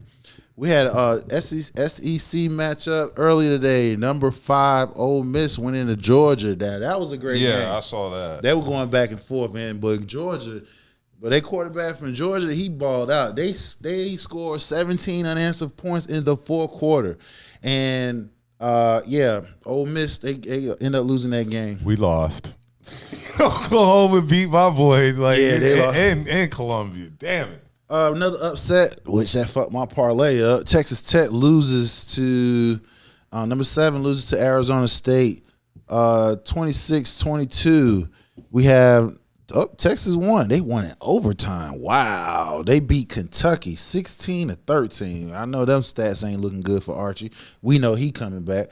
USC loses to Notre Dame 34-24. You know, that's an old rivalry right there that goes back a long way. Missouri beats Auburn 23-17 in overtime. We have Alabama beats Tennessee 37-20. And those are some of the big games. I ain't going to go and list all of them. Hold on. There was one upset today, a bigger one. Didn't Vandy beat LSU today? Vandy beat Vandy. Didn't Vandy beat LSU? Yeah, they beat LSU. They are first time. They are 6-1, first time in 50-year history of that school. I can't believe Vanderbilt. No, 75 years. I can't believe Vanderbilt. No, I can't because they're supposed to beat Alabama last week. If it wasn't for their quarterback, which he is in the Heisman, Petrovich, I think that's his name. Javier, something like that. He had fumbled 2 times. Nice. He fumbled 2 times against Alabama inside the 10-yard line. So they could have easily beat Alabama last week. So Vandy is the real deal. This is what happened when NIL opens up, because now the talent is spread throughout the NCAA, and no schools get to hoard on the good players. Players get spread out. Now you having these teams that's playing good that you wouldn't probably normally see them playing good. So Vandy came in, beat number 10 LSU. Area schools, nope, they ain't none today. But outside of that, I'm going to baseball. You know, my little quit. My Dodgers going back to the World Series. That's all I want to know. Sweep those Milwaukee Brewers. Shohei Ohtani, the best player in the which he would be this year's most valuable player, hit not 1, not 2, but 3 home runs last night, and he pitched 5 innings doing a double take. You know, the new version of the Babe Ruth. Them Dodgers going back to the World Series. I can't even front. Shohei Ohtani really is that dude. He really is. He really is. Okay, well, let's go ahead because tomorrow games. I saw that Old Bowl on Thursday, which was pretty good. Pittsburgh. Yo, Flacco ain't as trash as we were trying to call him out. No, it's the coaching. It's the Browns. The Browns. It ain't even coaching. It's the look at the receivers that Cincinnati have versus what Cleveland had. We already went down who's on the Browns that's scary. Look on Cincinnati. You got Judy up there? Huh? Isn't Judy on the Browns? Yeah, Judy, but what about him? He ain't scared. He ain't scared. One of them. No, you got Chase and T. Higgins. That's one of the top 10. That's one of the top 5 duos in the league. So Flacco, all he need to do is just get the damn ball out to him. It's a different story when you got 2 alpha receivers out there. You know what I'm saying? Throw the ball, because the whole game, it didn't matter who was sticking Chase. He was eating their ass alive, and it seemed like they was throwing the same play, the out route, killing their ass. I just want to give a shout out to my former Gamecock Rico Dowdle. I just want to give a shout out to Rico Dowdle. We ain't see him last week, but shout out to the Panthers too. Yeah, shout out to the Carolina Panthers. We don't say that a lot. No, you don't. You're right. They don't. We don't say that. Yeah, you're right. But we couldn't get him to say that he wasn't here when we talk about them Eagles. But shout out Rico Dowdle. Mm-hmm. He was amazing last week. Yeah, he did his thing. All right, Dub. Who we got playing this week and what they gonna do? Okay, so I'm surprised at Jacksonville, so I do want to see that Rams at. Is that an early morning game? 9:30 a.m. Yes, it is. London. I'm not watching it then. I just saw the time. Yeah, I know there was an early game. I'll be up. But Carolina goes against the Jets. They're going to win too. Yeah, Carolina better be 4-3 tomorrow. Your squad, the Eagles, are Vikings. going against the Vikings. I think that's Carson another. I Wentz. think that's three. I think that's 3 L's. Nah, we gonna I get think that's a 3-game losing streak right there. We're going to get that tomorrow. I ain't going over every game because only one of them matters to me. Oh, wow, the Cowboys and Commanders. nigga, Yeah, we see y'all. We trouncing your ass. You So ain't we got the Commanders you ain't in trouncing. Dallas You ain't trouncing that. against the Cowboys. This game, I'm looking Wait, at everybody hurt. It's like the Hurt Bowl. What did the hell did No, Trayvon we get Diggs no. do? I don't know what the hell he What do. the He hell got this dude he got did- hurt and got a concussion in his own damn house. Like, I don't know. I heard about that. I don't know. He probably was chasing that girl cat. That's you. What the hell is Debo and McCall? Yeah. What the You hell got they you ain't got doing? no receiver. They're We got CD coming back. We got CD and my boy Pickens over there. So I don't see y'all trouncing us. Y'all better be able to score we with still us. got Ertz. Who? Ertz. I got him starting tomorrow. That old ass. It don't He matter. ain't He's running for reliable. nobody. He's I got him reliable. What y'all gonna do with CD and motherfucking Pickens? That's all I gotta say. We have Dak. So All right. Dak plays for our defense. Dak don't play for y'all Dak defense. is our 12th Dak man playing. on Listen, defense. this is one thing. If I don't have nothing else to say, I could talk about my quarterback. He is balling out, and if we were not having such a whack ass season like he had, he's in the toss of most valuable player. Oh God. Yeah, he is. Those numbers speaks for itself. So I ain't even gotta talk. I What, mean, the tie? I said the numbers of what he's doing. I Number can't wise, front. I can't wait to see this game tomorrow. What time y'all play? 4. The 4 we're gonna o'clock beat game? that shit. We're gonna beat him. We're gonna beat him. That gives me plenty of time to go to the grocery store. Get something for tomorrow night. yeah. Wings? Yep. Wings? I'm gonna do turkey wings. I want to get all the turkey out my system before November. Yeah. I saw a recipe on Facebook for smothered turkey wings earlier this morning. I'm like, damn, I gotta do that now. I had a turkey leg with Nah. macaroni and cheese on it inside of it. NBA is You say starting what? next week. Yep. NBA starting next week. Oh, shit. NBA starting next week. Yep. LeBron out. Tuesday. LeBron out 6 to 8 weeks with a sciatic nerve. Wasn't it in his butt? It's the side.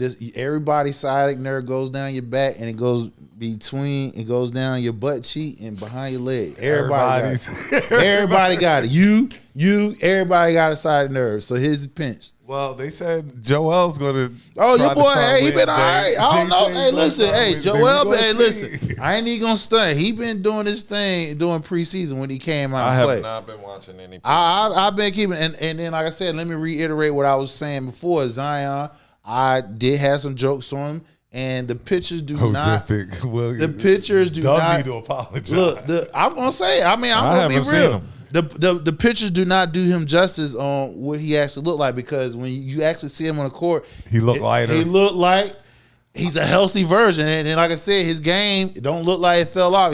He's still banging and everything, because that was what we was talking about. He might not be happy that he can't eat no more, but He can't drink no Coors. I'm a second what you said. I saw that boy lift up off the ground Yeah, in one of the preseason games. Exactly. and I didn't think he was coming back down. Exactly. So we I gonna got to tip my hat. Like the pictures do not do no justice. The So pictures. Zion out there balling in preseason. He's balling in preseason. He looked good. He looked good. Okay. What about pause? What? I said pause. I said he looked good. Oh, okay. I thought you wanted us to stop No. talking. But Russell Westbrook signs with Sacramento. Yeah. How's he gonna look with He Levine and DeRozan? Is he starting?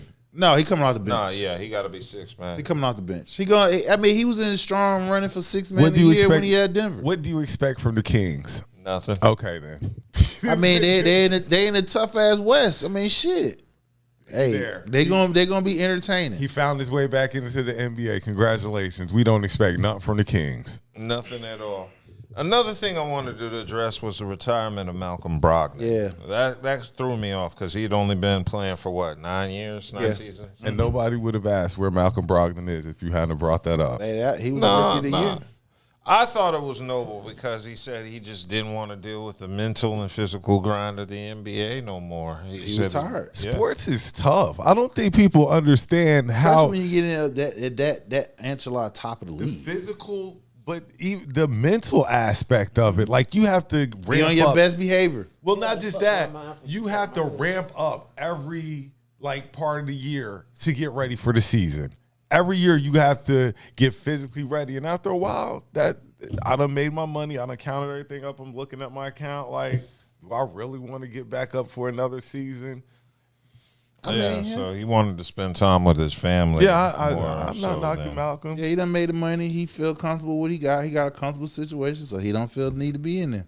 It's not like he the face of the league or any of the top 25 players and shit like that. You can always get a job.